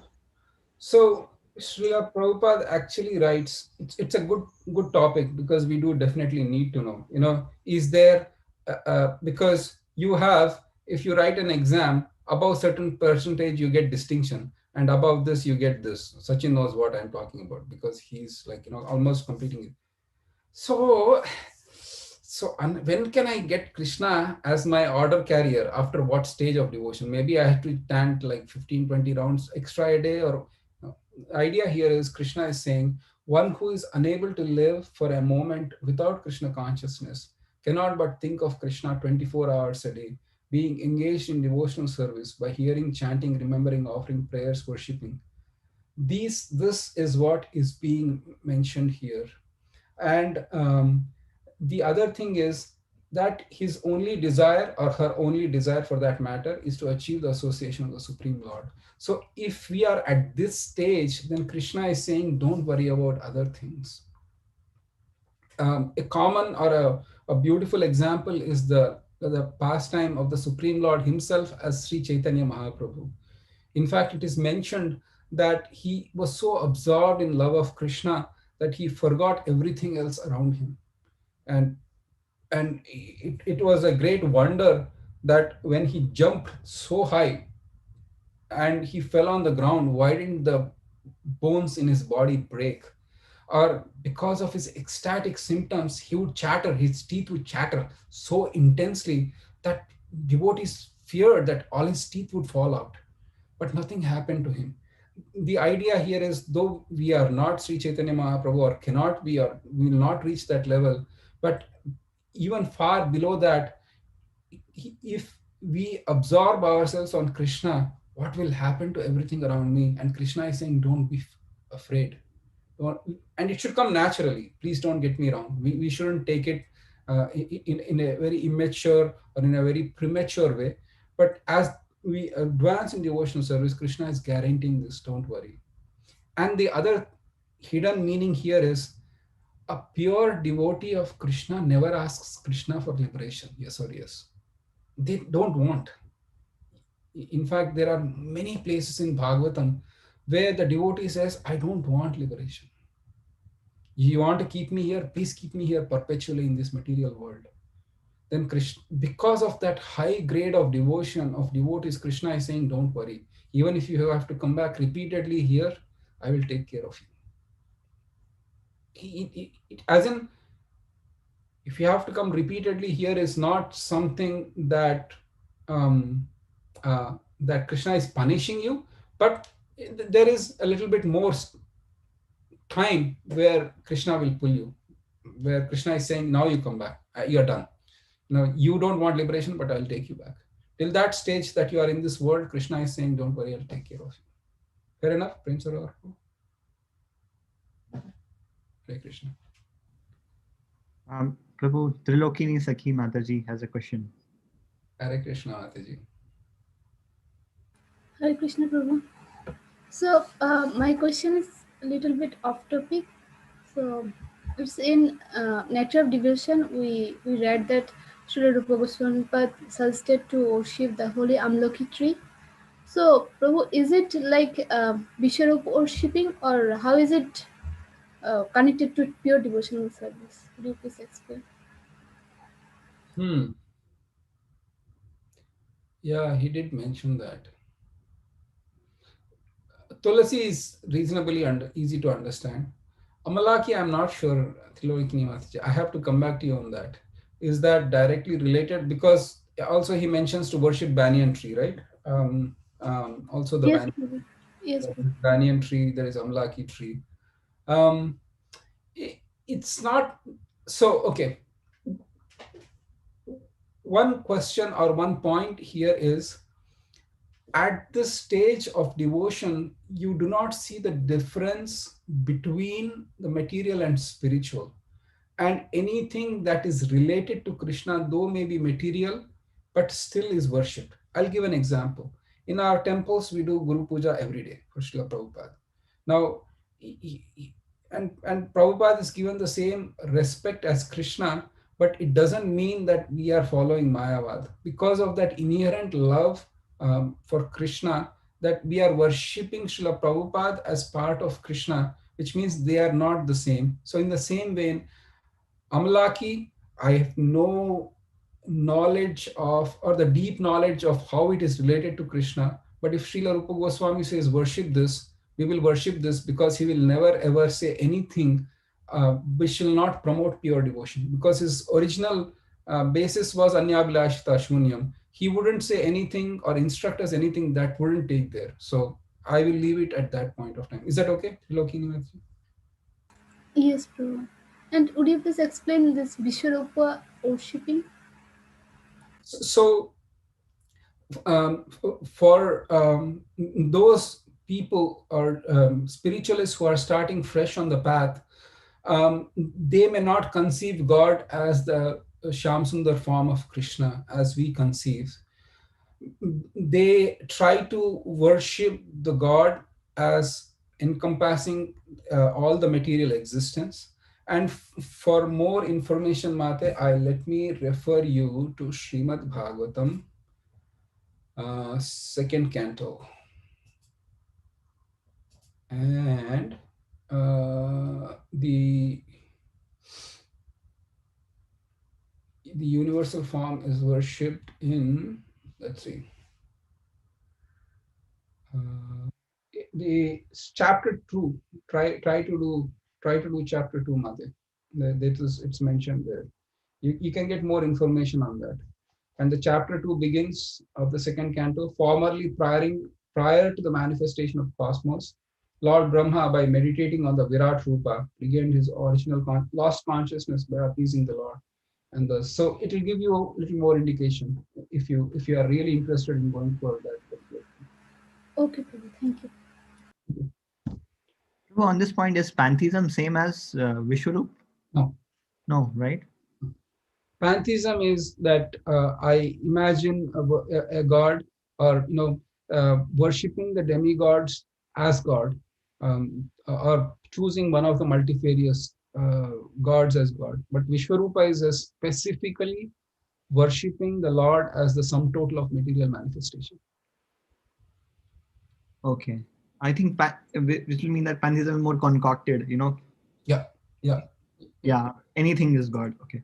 Correct, because if I have a buffet, anything is food, and therefore I'll go for desserts first.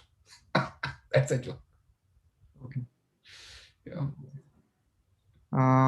There are many exam related questions. Maybe I don't know. You want to take it at the end? Exam let's complete the 9th chapter. I'll take exam questions. Okay. So one more question, Prabhu. Anuradha Mataji has a question. Hare Krishna Prabhuji, Dhanvat Pranam. Prabhuji, so in this chapter we are discussing about demigods and everything.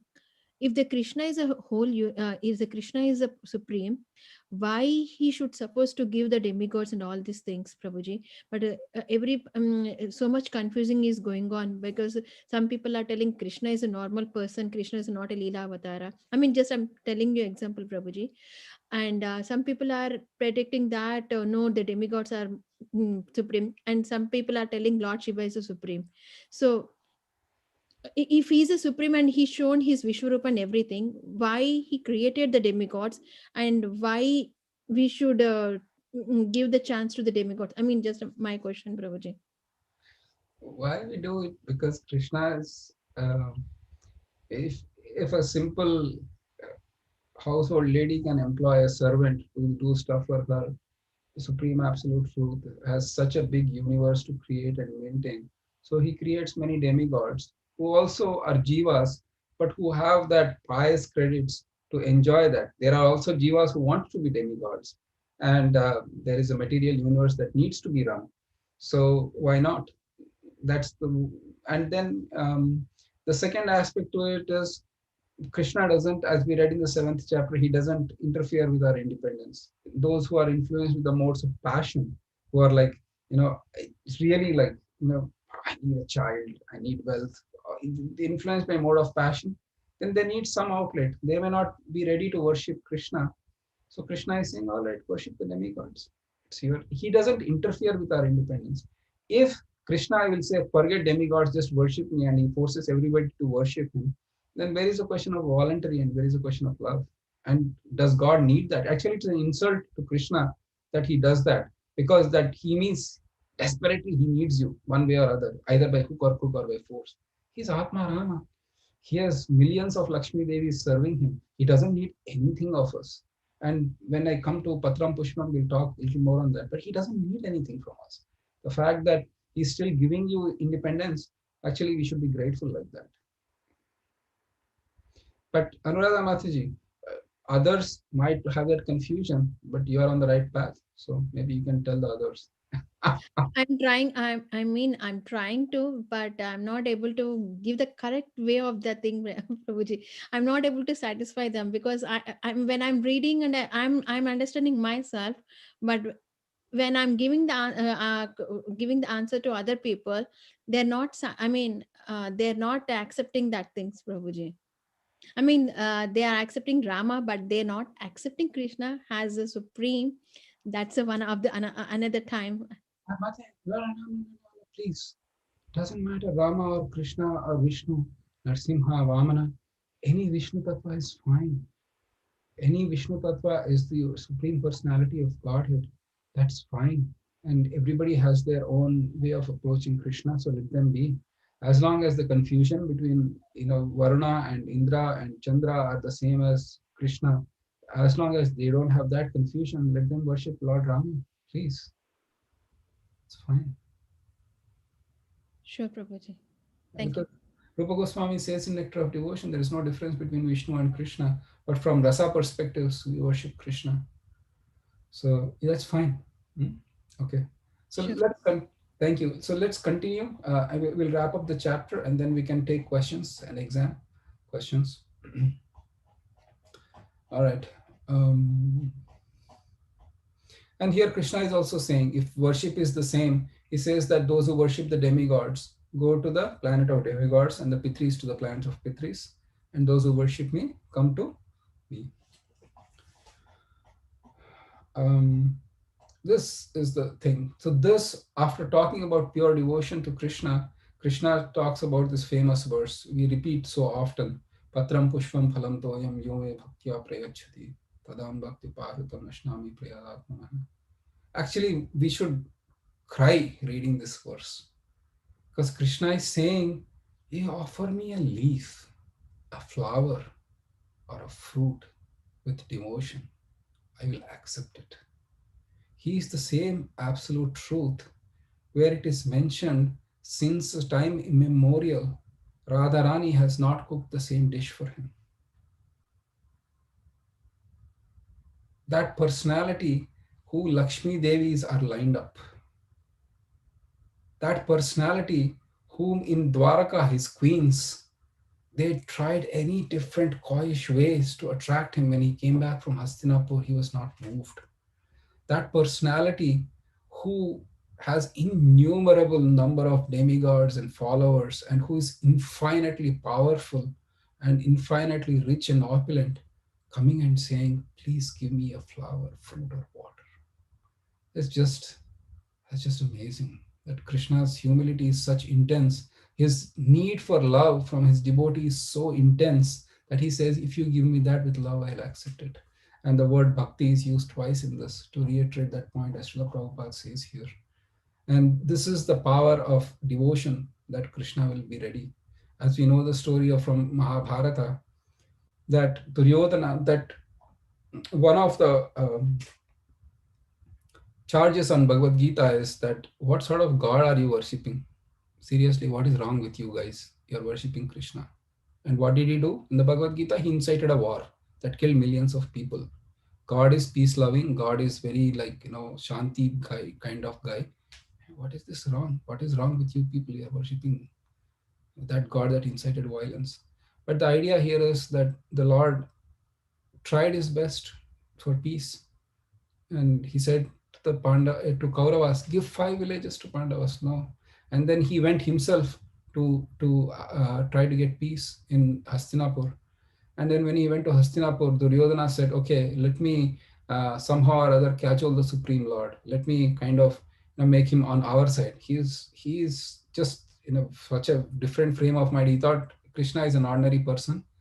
Avajananti mam mudha. He thought, I'll just make him my side. And then if he doesn't agree to me, I will capture him and throw him in jail.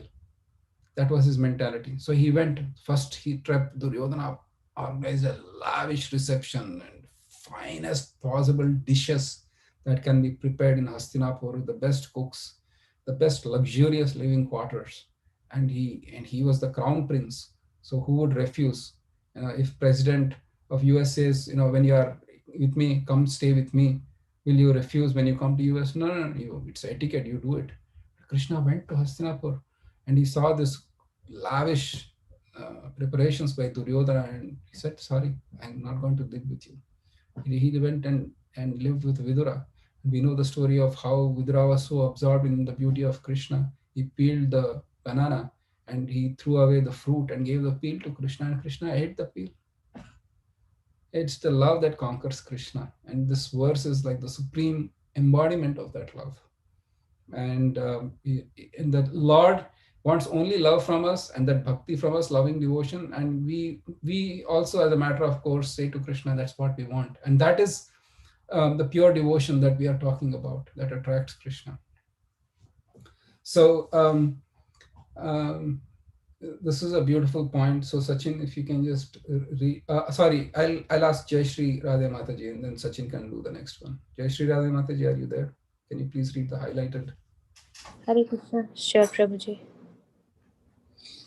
Bhakti is mentioned twice in this verse in order to declare more emphatically that bhakti or devotional service is the only means to approach Krishna. No other condition, such as becoming a brahmana, a learned scholar, a very rich man, or a great philosopher, can induce Krishna to accept some offering. Without the basic principle of bhakti, nothing can induce the Lord to agree to accept anything from anyone.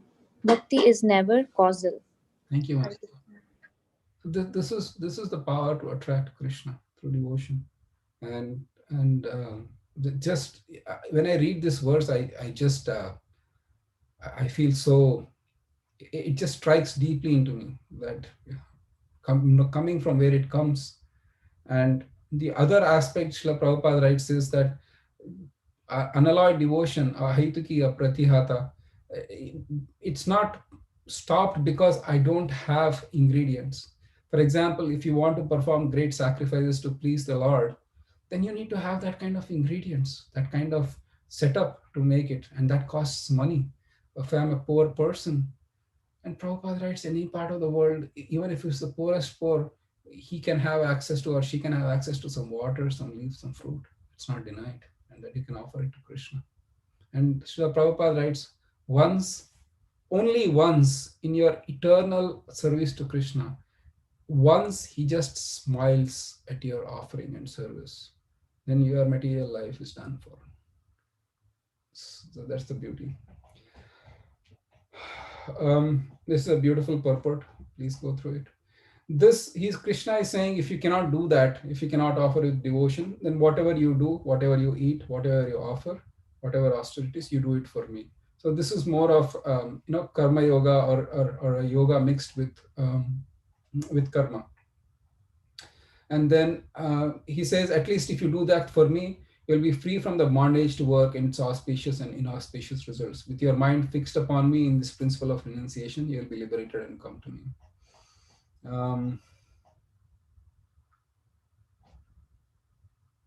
This is another important thing. Okay.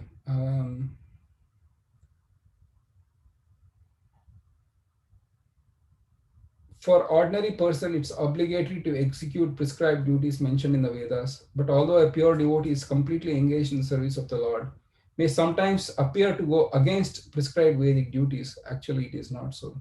So this is nice. Then Krishna is saying, well, if it's hinting partiality, if you think that I am partial, he says, yes, I am partial.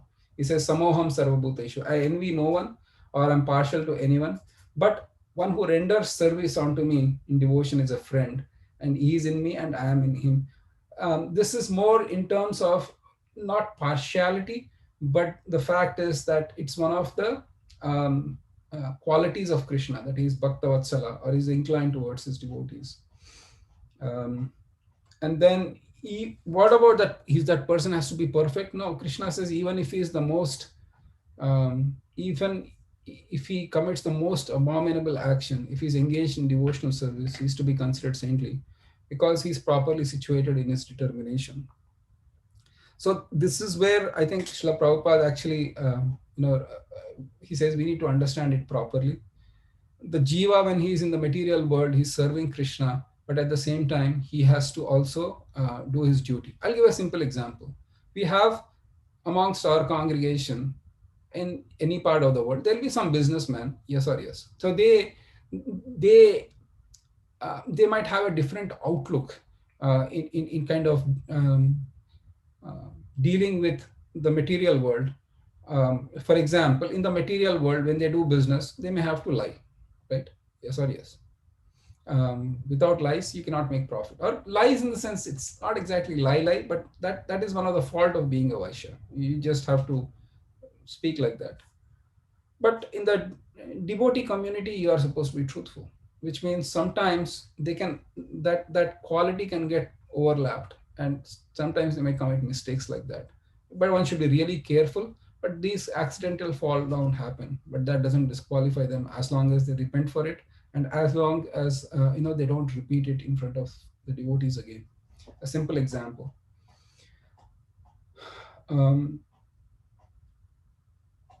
So this person, the only qualification of a devotee is to be unflinchingly and exclusively engaged in devotional service. This goes back to the same point that there is no prerequisite needed for devotional service. Sometimes we might get complete unalloyed devotion to Krishna, but the habits, I'm talking about myself, can be very, very bad and atrocious. But I have this faith that, I stay on this path, then Krishna will clear my heart, and I'll become purified. And Roop Sagar Prabhu, can you please read the highlighted? One should not misunderstand that a devotee in transcendental devotional service can act in all kinds of abominable ways. This verse only refers to an accident due to the strong power of material connections. Devotional service is more or less a declaration of war against the illusory energy. Thank you. So accidentally fall down, or it could be also the fall down or cause of one's behavior or past habit. It's accidentally you fell into a particular habit, and that habit is difficult to overcome. And Krishna is saying, but as long as you stay strong on this path of devotion, because the reason I add habit is I talk to Keshav Bharati Maharaj one day and other devotees. Like, what about the devotees, who might have some baggage of bad habits, and that's they are continuing from their, either previous life or this life or whatever. I don't know. I have a lot of bad habits. Is it just me, or other devotees must be really pure? But I can say that for myself. Lalita Mata Himanshu, thank you. Yeah, it could be anything. It could be just, just a harsh behavior, or just being sarcastic, or it can be subtle, it can be gross. It can be like, overeating, or it can be like I am like chocolates, and I'm addicted to it, whatever. Even after one takes initiation, the habits might linger. And I asked specifically, they said, this verse also refers to that. As long as one conscientiously and deliberately tries to overcome it, but we are so weak to overcome it, but Krishna will help us, definitely will help us over a period of time, because the power of pure devotion is such, those things will become tasteless and dry. And um, one example can be, any case, we can continue later, but. And actually Krishna promises, he says that he quickly becomes righteous and attains lasting peace. O son of Kunti, declare it boldly that my devotee never perishes. The Acharya say that why is he asking Krishna to declare it boldly? Because people might accuse Krishna, you are a little tricky character, you say something but you don't keep it up. He said to the gopis, I'll just come shortly. I'm just going to go to Mathura. Just complete my work. I'll be in Vrindavan right now. And that right now never came. And then, you are a tricky fellow, and I'm not sure. But when Arjuna says something, uh, that has to be set in stone. If he says something, he'll do it. So therefore, Acharya say, you tell Arjuna, because your word means something. When Arjuna said that when Abhimanyu was killed, and he took the vow that on the 14th day or the 13th day of the war, I'll kill Jayadratha by the end of the day, or I'll enter into fire, Kauravas were jumping up with joy. Not because they won, they knew that Arjuna will be a man of his word. All we have to do is protect Jayadratha from dying at the end of the day. Then Arjuna will go into fire. That's the reason why it's mentioned here. But this is the beauty, though. This is again the nature of Krishna comes here. Krishna is saying, you are my devotee and you are my friend. Even if you have 10,000 million faults, you are still my friend. I'll cleanse you. It's not like, oh my God, you're so dirty. Don't even come near me. Chi. He's saying, like, I'll help you clear you. You are mine. And then, it's just a matter of time before you'll become pure and you'll become sadhu. So just take shelter of Krishna. Where else would you go to take shelter of, except for that Lord who is giving you assurance that even though you are the dirtiest of dirty, if you somehow or other remember me, then I'll take charge of you. That is power of Krishna. That is the beauty of Krishna, the grace of Krishna. And he says the same extension. He says, even though they are born of lower species, they still become purified if they take shelter of me. So it's no bar. One of the controversies that we have in ISKCON, which I don't want to discuss in this class, is the women are less intelligent and more intelligent, and all this stuff happens. Honestly, when I said, yeah, maybe intelligence is mainly on the spiritual, because women have more inclination towards more material, and that's how it is, like house, family, children, whereas a man is a little more spiritual. Made sense. But even in the Bhakti Shastri classes, in other classes, I see that Matajis are so spiritually oriented and spiritually sensitive and enthusiastic. So I don't know what the answer is. So, but here Krishna is saying that whoever be it, if they take shelter of me, they'll be purified. And then in the next says, if that is the case, then what about the Brahmanas and the righteous kings? If they take shelter of me, they just will come to me. And in Bhagavad Gita, 3 verses are the most confidential verses. Actually, two verses. This is one of the verses. Manmana bhavamad bhakto madhyachi mam namaskuru ame vaishyasi satyam te atmana mat parayana. Become my parayana, or become my devotee. And he says, you will always come to me. Um,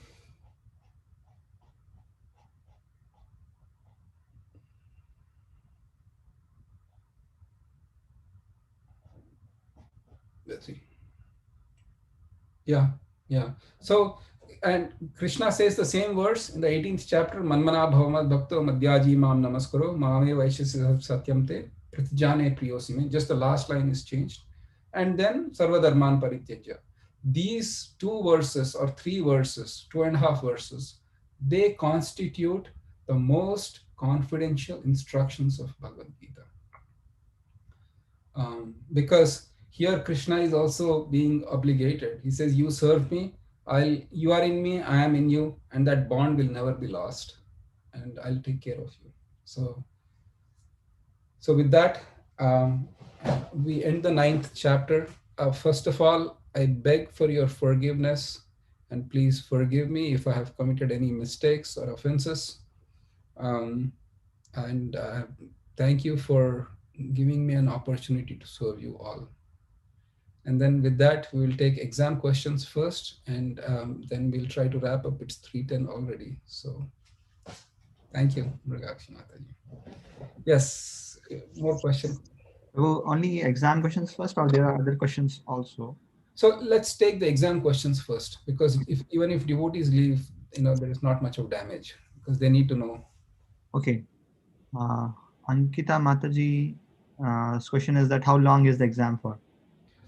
So it's not like maybe it's 2.5 hours, 2.5 to 3 hours. We usually set timer like that. That's a good enough time. And then Lalita Madhvi Mataji's question is that can we please get homework 3? Yes, I'll send it. We'll send it out, Madhvi. Okay. Swapna Mataji's question is that can we know the pattern and do we have multiple choice questions? When Yes. does second semester start? Will it be will it be the continuation of Bhagavad Gita? The pattern will be like multiple choices and then fill in the blanks, maybe matching pattern. So we'll have on the left side, we'll have a set of concepts. On the right side, we'll have a set of concepts. We'll jumble them up, and then you have to match them. There will be 2 or 3 essay questions. There will be, as I said before, there will be a question on yoga ladder. So every Bhakti Shastri student should know about it. So please read it. It will be one of the verses. Essay questions means please don't write 2 lines and expect all the marks. We do expect that you spend little more time trying to answer and little more realistic space on the page.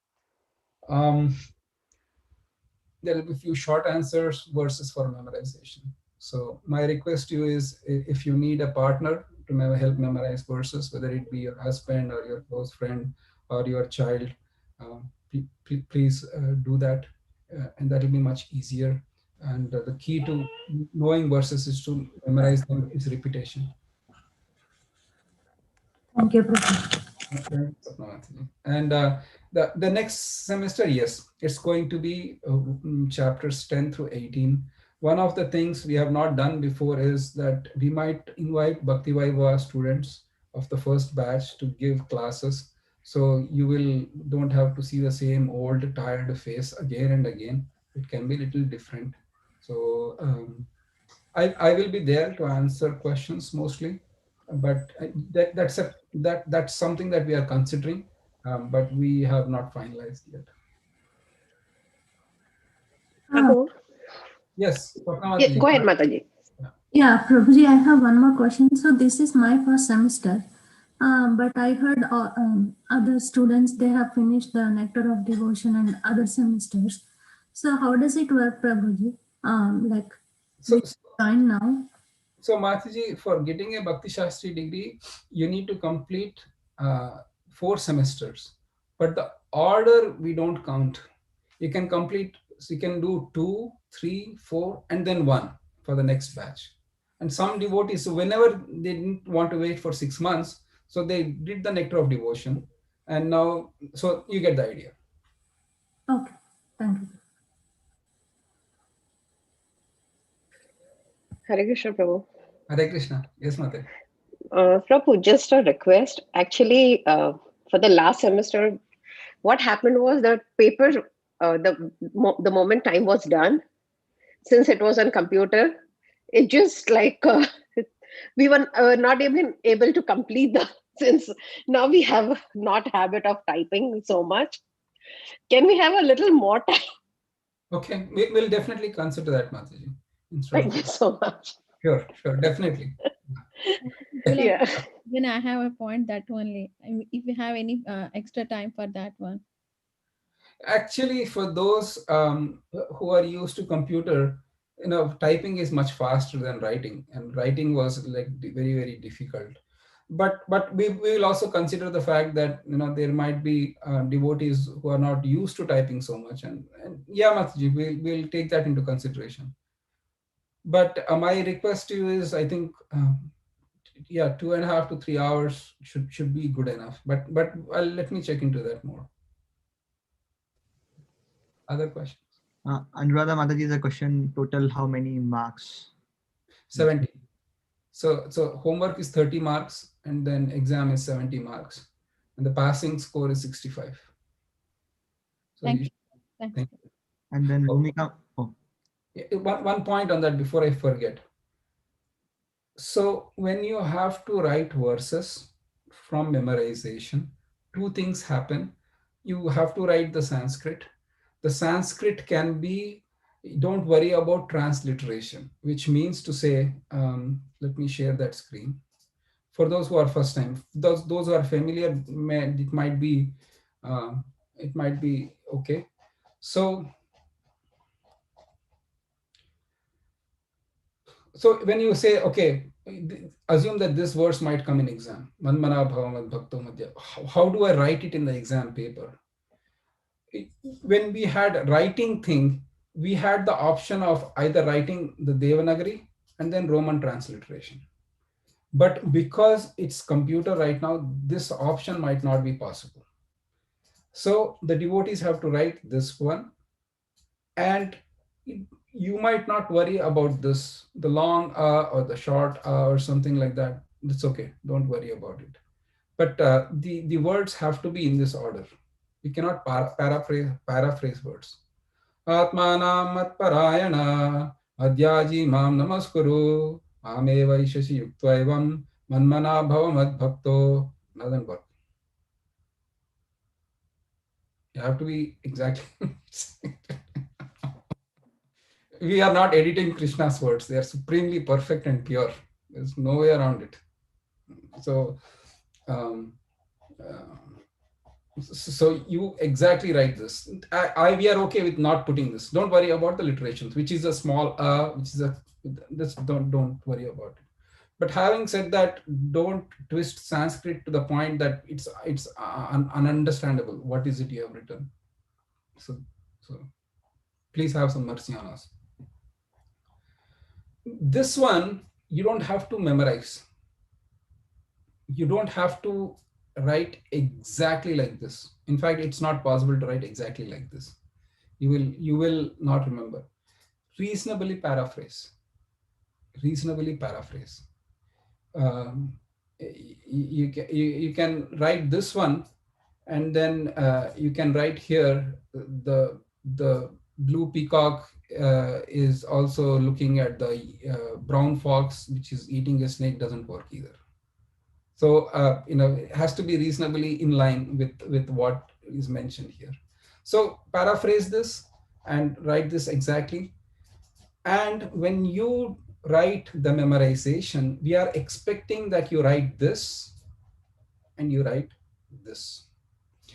Please note, and here with all your attention, this one carries 2.5 marks and this one carries 2.5 marks, and both of them constitute 5 marks. For some reason, if you are unable to memorize, or if you are having difficulty recollecting in the exam, do not be disheartened. Even if you miss this, at least please write the English. You will get 2.5 marks if everything is right. Fair? At least don't lose that marks. Thinking that either I have to get everything right, otherwise I lose all the marks. So please make sure of that. Because I wanted to make it clear. Otherwise, there are quite few doubts in the exam, especially for the first timers. And especially those who are young and who are born and raised here, they might not get the Sanskrit and the thing very fast. It might be some difficulty. Please ask them not to get disappointed in case they can't. All right. So, Prabhu, when they say just write the memorized verse, it is understood that we are supposed to write the translations? I didn't get you. No, no. In exams, sometimes it just say write this verse. Just give it first line, right? So that time, usually I have what done is I've always just written the verse. I haven't put down the translation. So it is understood that if the verse is memorized verses, we have to put the translations, or Yes. does it say specifically? In the question, it specifically gets right in Sanskrit and English, both the memorization. Okay. And if it just says just write the verse, it's just a verse, not the translations. Mate, Bhakti Vaibhava, Bhakti Shastri, never it has happened and it will happen that I will not ask for English, because that is the whole purpose. Okay. You can repeat the verse with not knowing the context, and knowing the context is more important. So I'll never ever ask for test your memorization skills. Because I don't know, somehow I had that mind that memorizing verses, just I'm writing the verse, not the translations. Okay. Thank you for clarifying. No, thank you.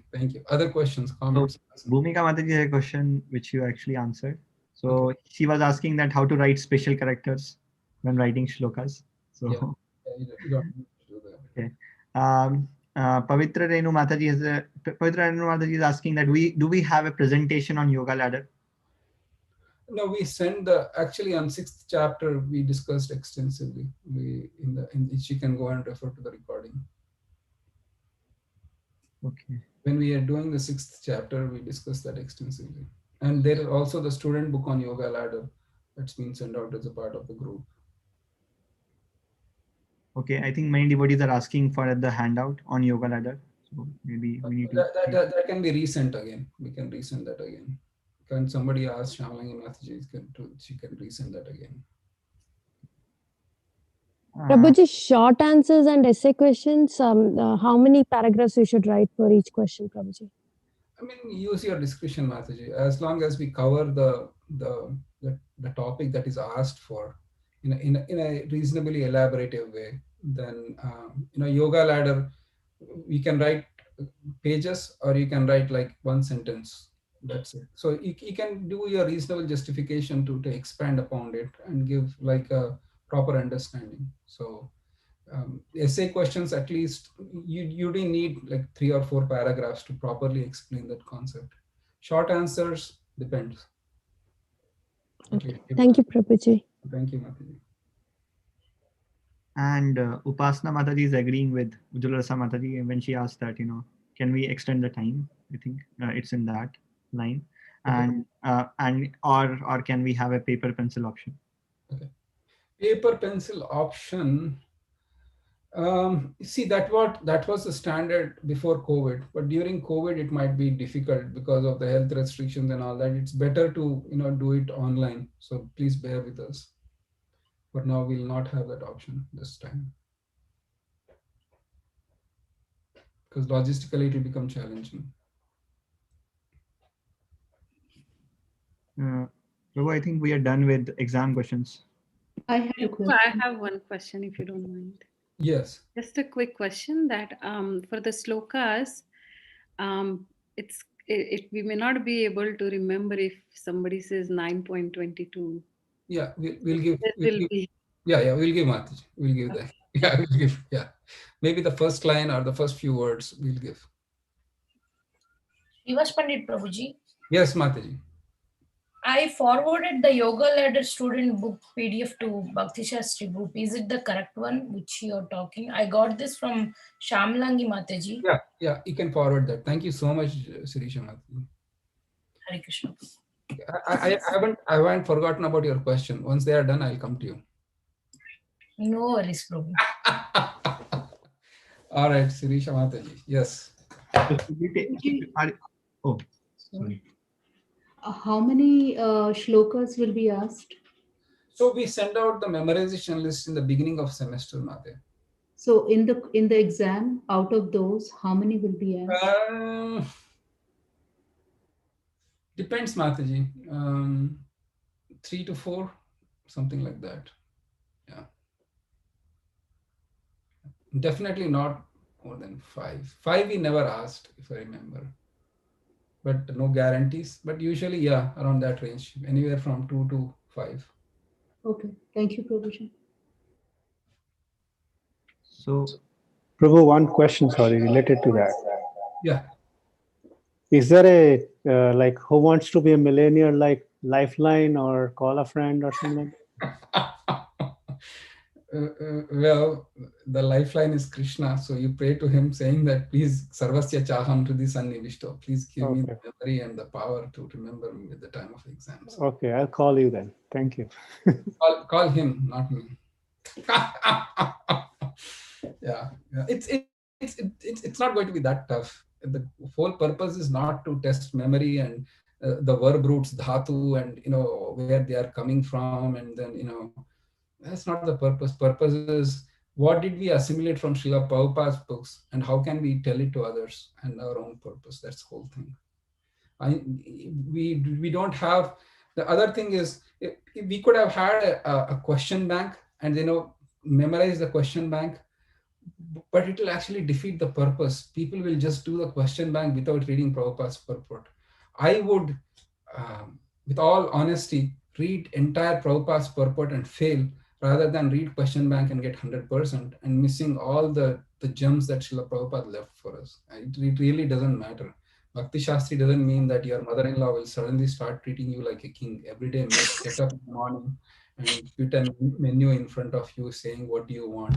Or your wife is like, okay, I will polish your shoes from tomorrow onwards and wash dishes. You never even have to get up from the dining table. I'll come everything in. And your boss, as soon as you go to work, they are rolling out a red carpet. They will say, I will give you the corner office. Only, everything, nothing will happen like that. The whole thing is that, we get purified. We are associating with the pure devotee Srila Prabhupada, and we are getting the teaching from him. And we are using that to go back home back to Godhead. So that's the whole purpose. Sorry. Hare Krishna, Prabhu. Hare Krishna. I just have a comment regarding what you just mentioned. Yes. Even though I understand the purport, like writing even like more than 2 lines is difficult. I can't remember. Like, I mean, I understand, but then I have to write. Then I have like no clue, and the words are very heavy, and it's like we're not, accustomed to writing those words down. So it doesn't come to the memory and to write. So that's why it's kind of difficult and not the concept. Matsuji, you are a software engineer. You are one of the most intelligent persons I have seen. So you will be doing fine, Matsuji. You have written so many exams and essays, and you've passed so many hurdles. Whatever comes from your heart, please write. Don't worry about it. And the other thing is, the beauty is, if you submitted your homework, you're already assured of 30 marks. Exam, whole of exams, 50%, if you get, then you pass. Again, we will not tell the marks. It's not like somebody got 100%, then they are going to get a Vyas Puja and their feet is being washed. And those who are 65, basically you stay outside, you stand in the corner, stand up on the bench for 20 minutes.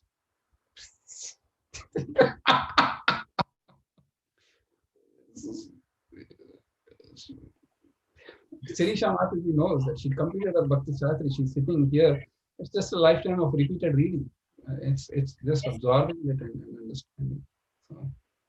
That's so true, Prabhuji. If I won't start Bhakti Shastri, I never read like this Prabhupada books again and again. Yes, Yeah, this is only for for our connection to read the books. Yes, thank you so much, Prabhuji. All your No, classes are really enlightening us. Yeah, even though we don't know anything, but yeah, you give so much brightness in our life. Thank you so much, Prabhuji, for all the classes.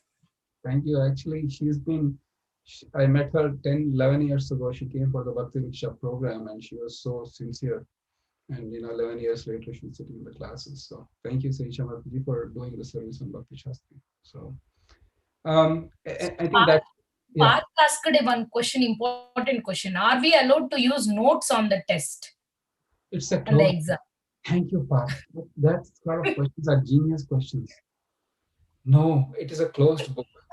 You cannot open it. Just write whatever you can write, and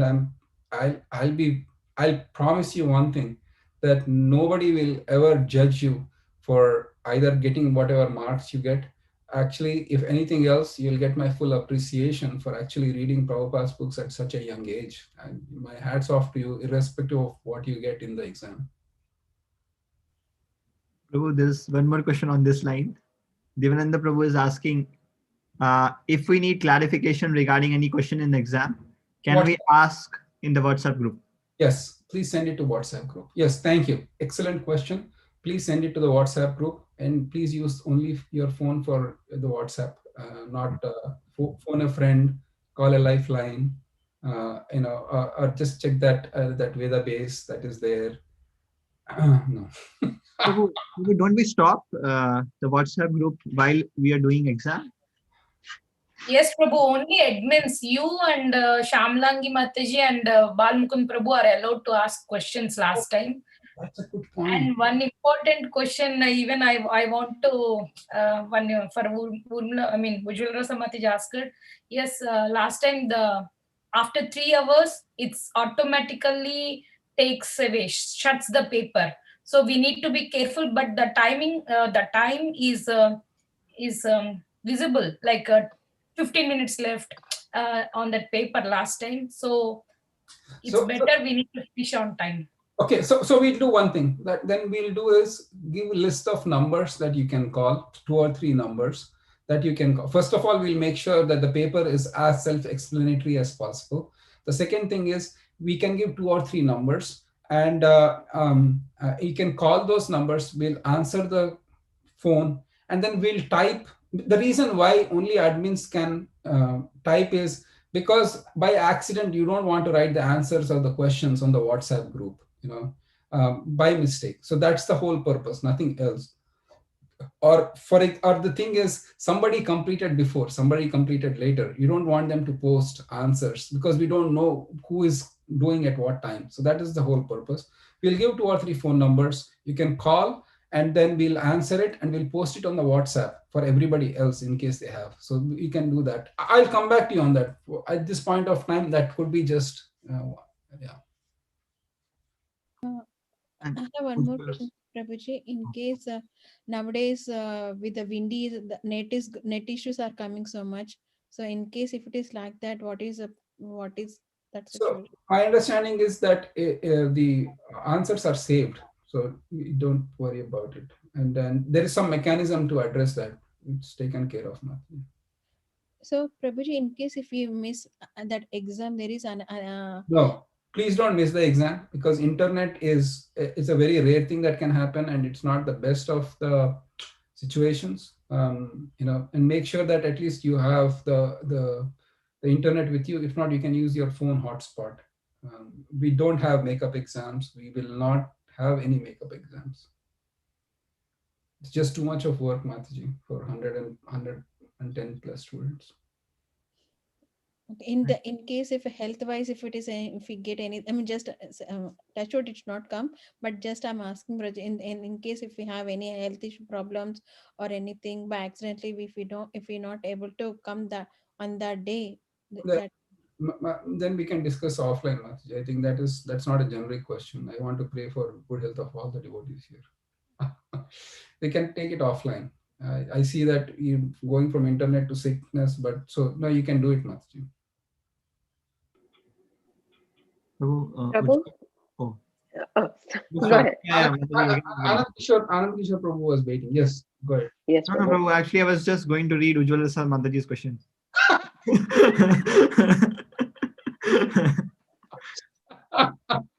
Go ahead. Prabhu, I just wanted to check. Do we need to memorize the chapters' Sanskrit names? No, No, right? Okay, thank you. no. Well, you should know the English names though. Prabhuji, is the ninth chapter, until the ninth chapter, all the chapters are included for the exam, right? Yeah, chapter 1 through chapter 9. Including today. Yes. Okay, thank you. And preface and introduction will also be part of the exam, right, Prabhu? No, Matthew. No? No. Okay, okay, thank you. No preface. Thank you. Introduction was there for those who couldn't. Actually, Srila Prabhupada wrote it as a booklet to widely be distributed before Bhagavad Gita was published. And when Bhagavad Gita was published, they bought two of them together. So no, Matthew. Okay, thank you so much. No, thank you. That's a good question. Okay, Hari Mohan Mathaji, what you can unmute. If Sanskrit verse is 4-line verse. Hare Krishna Prabhuji, Dandavat Pranam. Dandavat Pranam. Yeah, actually I had that question because many times it happens that one line by mistakenly gone, like mistake. So just wanted to ask that question. As devotional service never goes in vain, Mataji, your attempt also might never go in vain, but I won't promise anything. Okay, Prabhuji, thank you so much. Thank you. All right, that's it. Any other questions? Well, there are non-exam questions. Okay, do we want to do now or we can do later? Okay, let's do it really quick. I want to wrap it in the next 5 minutes. It's already long overdue and devotees must be really getting tired now. So, yeah. Krishna Prabhuji, I'm so sorry. One last question. Oh, okay. I'm on 28th, please. 28th, is it confirmed, Prabhuji? We have not, yeah, I think 99.99% Mataji, unless there is a terrorist attack on United States or something like that, we will have it on that day. Yes, Prabhuji. Thank you, Prabhuji. Hare Krishna. Because, yeah, go ahead. Yeah, go ahead. One thing, what else? Oh, Timir Prabhu has a question. Yes, Timirji. Hare Krishna. Nandi. Hare Krishna Prabhu, Dandavat Pranam Prabhu. So Prabhuji, you mentioned about the Vishwa Roop, and we also hear that Krishna showed his Vishwa Roop to Arjuna. So when we say that worshipping of the universal form, does it refer to that also? Yeah, it is the devotees who perceive the Lord, mainly the Paramatma devotees who perceive the Lord, instead of worshipping the Lord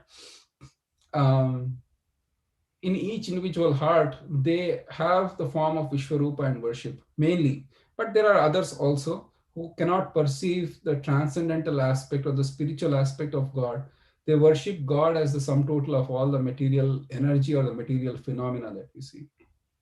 Okay, so it is like same as the 11th chapter of Bhagavad Gita. That yes, yes. Okay, thank you.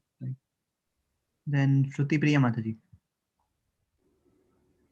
Prabhuji, this was related to the discussion we had earlier about the higher planetary system one goes, and they are enjoying all the opulences in the higher planets. So do they ever get a chance to have that realization that they have to do devotional service to Lord? And do they do devotional service to Lord to uplift themselves to go to Krishna from their own? Because their whole purpose to do all this was heavenly enjoyment, the chances are much less. The goal was to just expand myself sensually and enjoy more. The chances on heavenly planets are less. It is mentioned even the demigods want to take birth on the earth for devotional service, because on earth you have the right amount of balance, the joy and the happiness and the distress. In material, in heavenly planets, the enjoyment is so much you barely remember. If you one example I can give is, going to a resort. on a beautiful Hawaii or some other place where everything there is a buffet, and then every nice prasadam is made, and the music is going on all day long. You have plenty of sports to play and people are all having fun. How much can you remember Krishna on this earth itself? So now what to speak of the heavenly planet? The chances are less. But even on heavenly planets, sometimes great saints like Narada visit. And who knows, by the mercy of that personalities one might get. But it's better, the earth is that way best to prosecute devotion service. Thank you, Prabhuji. Prabhu, Thank you. Prem Saror Prabhu also has a question. Okay. Prabhu, one last question about the concept, right? You went through some of the technical details today about what we are aspiring for, and that's a perennial thing we go through in material life, right? And juggling that with our spirituality. So, for example, I'll give a live practical example very quickly. Let's say if somebody has a, like a 18-year-old teenager, and they want to leave school and aspiring for college. When they're actually following the path of spirituality, how do they think that, yes, they will not say that, they will not think that I have to get Harvard Yale, as you brought up before. That's my goal. I have to be there. They will not think like that, but they will work towards that and get whatever prasadam comes from Krishna as a mercy, right? Same on the karmakanda, business side as well. Somebody's working or have a business, they want to expand it, and they still work towards it, but not work that as the goal.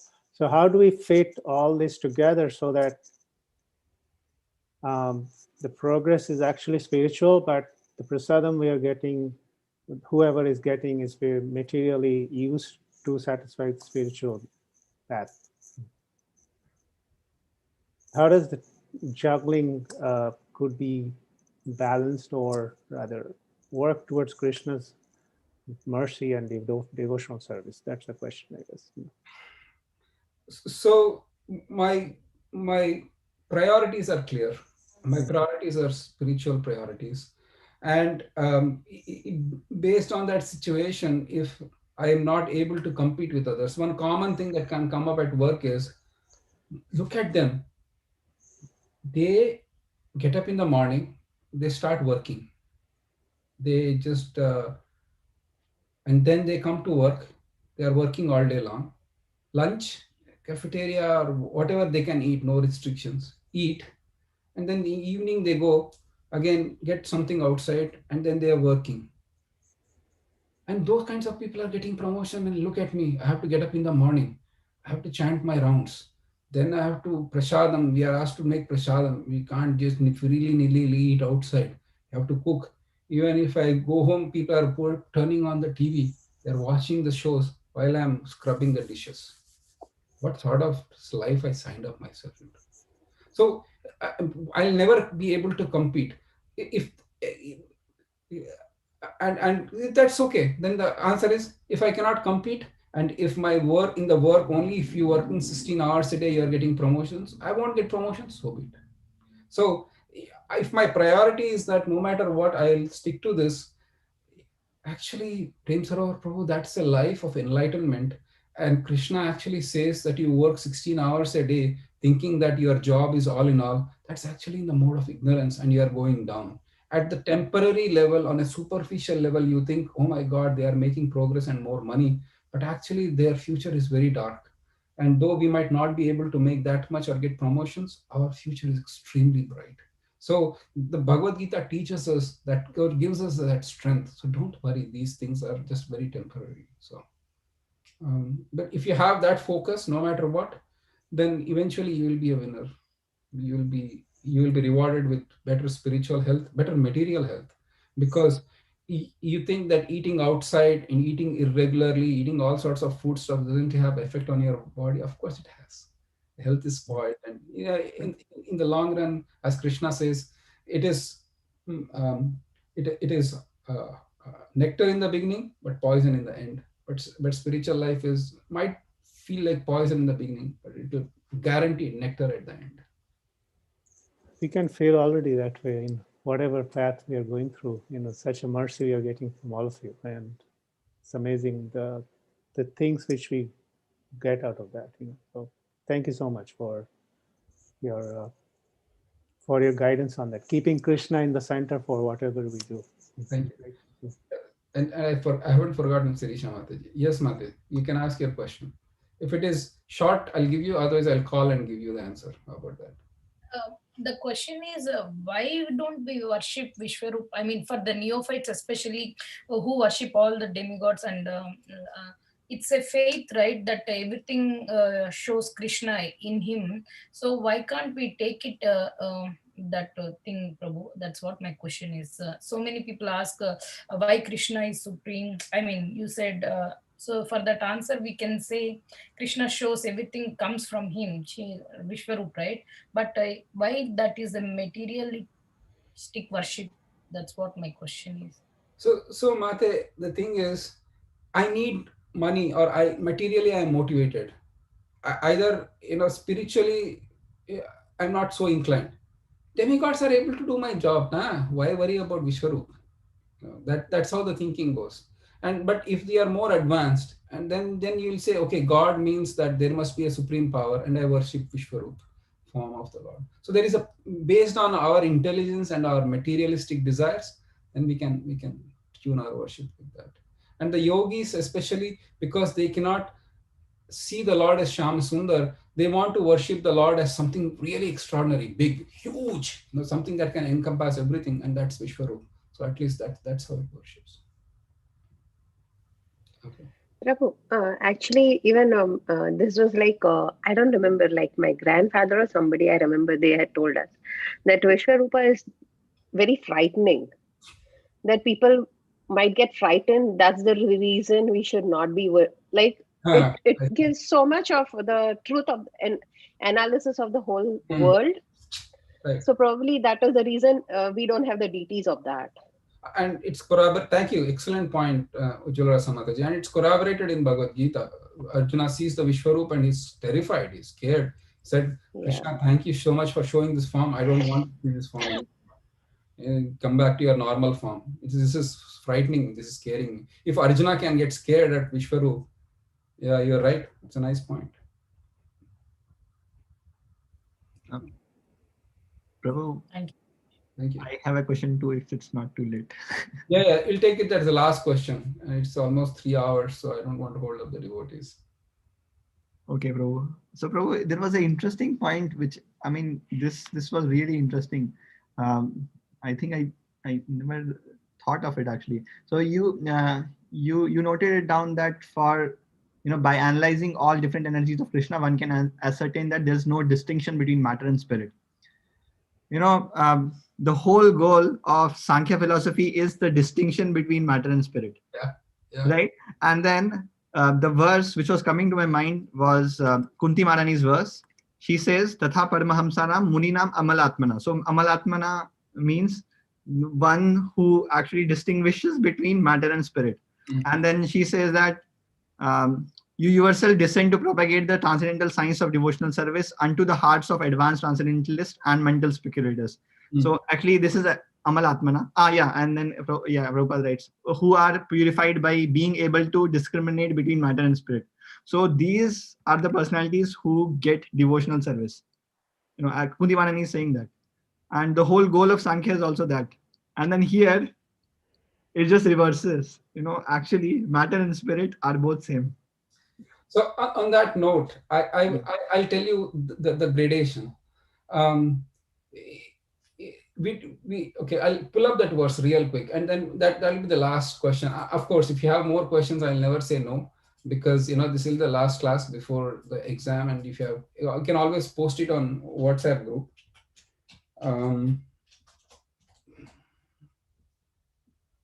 Yeah, I'll share this, and then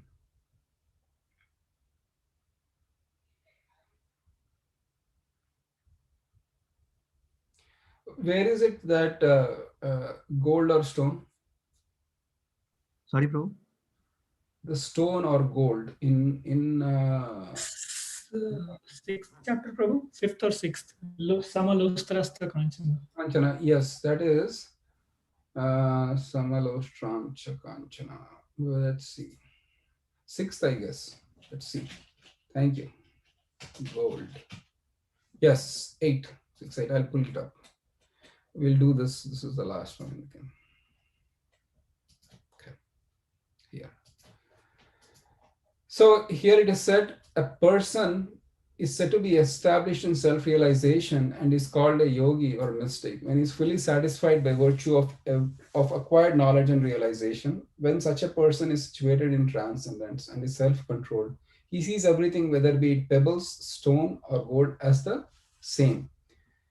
In the materialistic stage, I'll take the stone and keep the gold for me because it's valuable. I'm able to distinguish or differentiate between gold and stone. That is a materialistic. Anybody having any, did I say something logical or illogical there?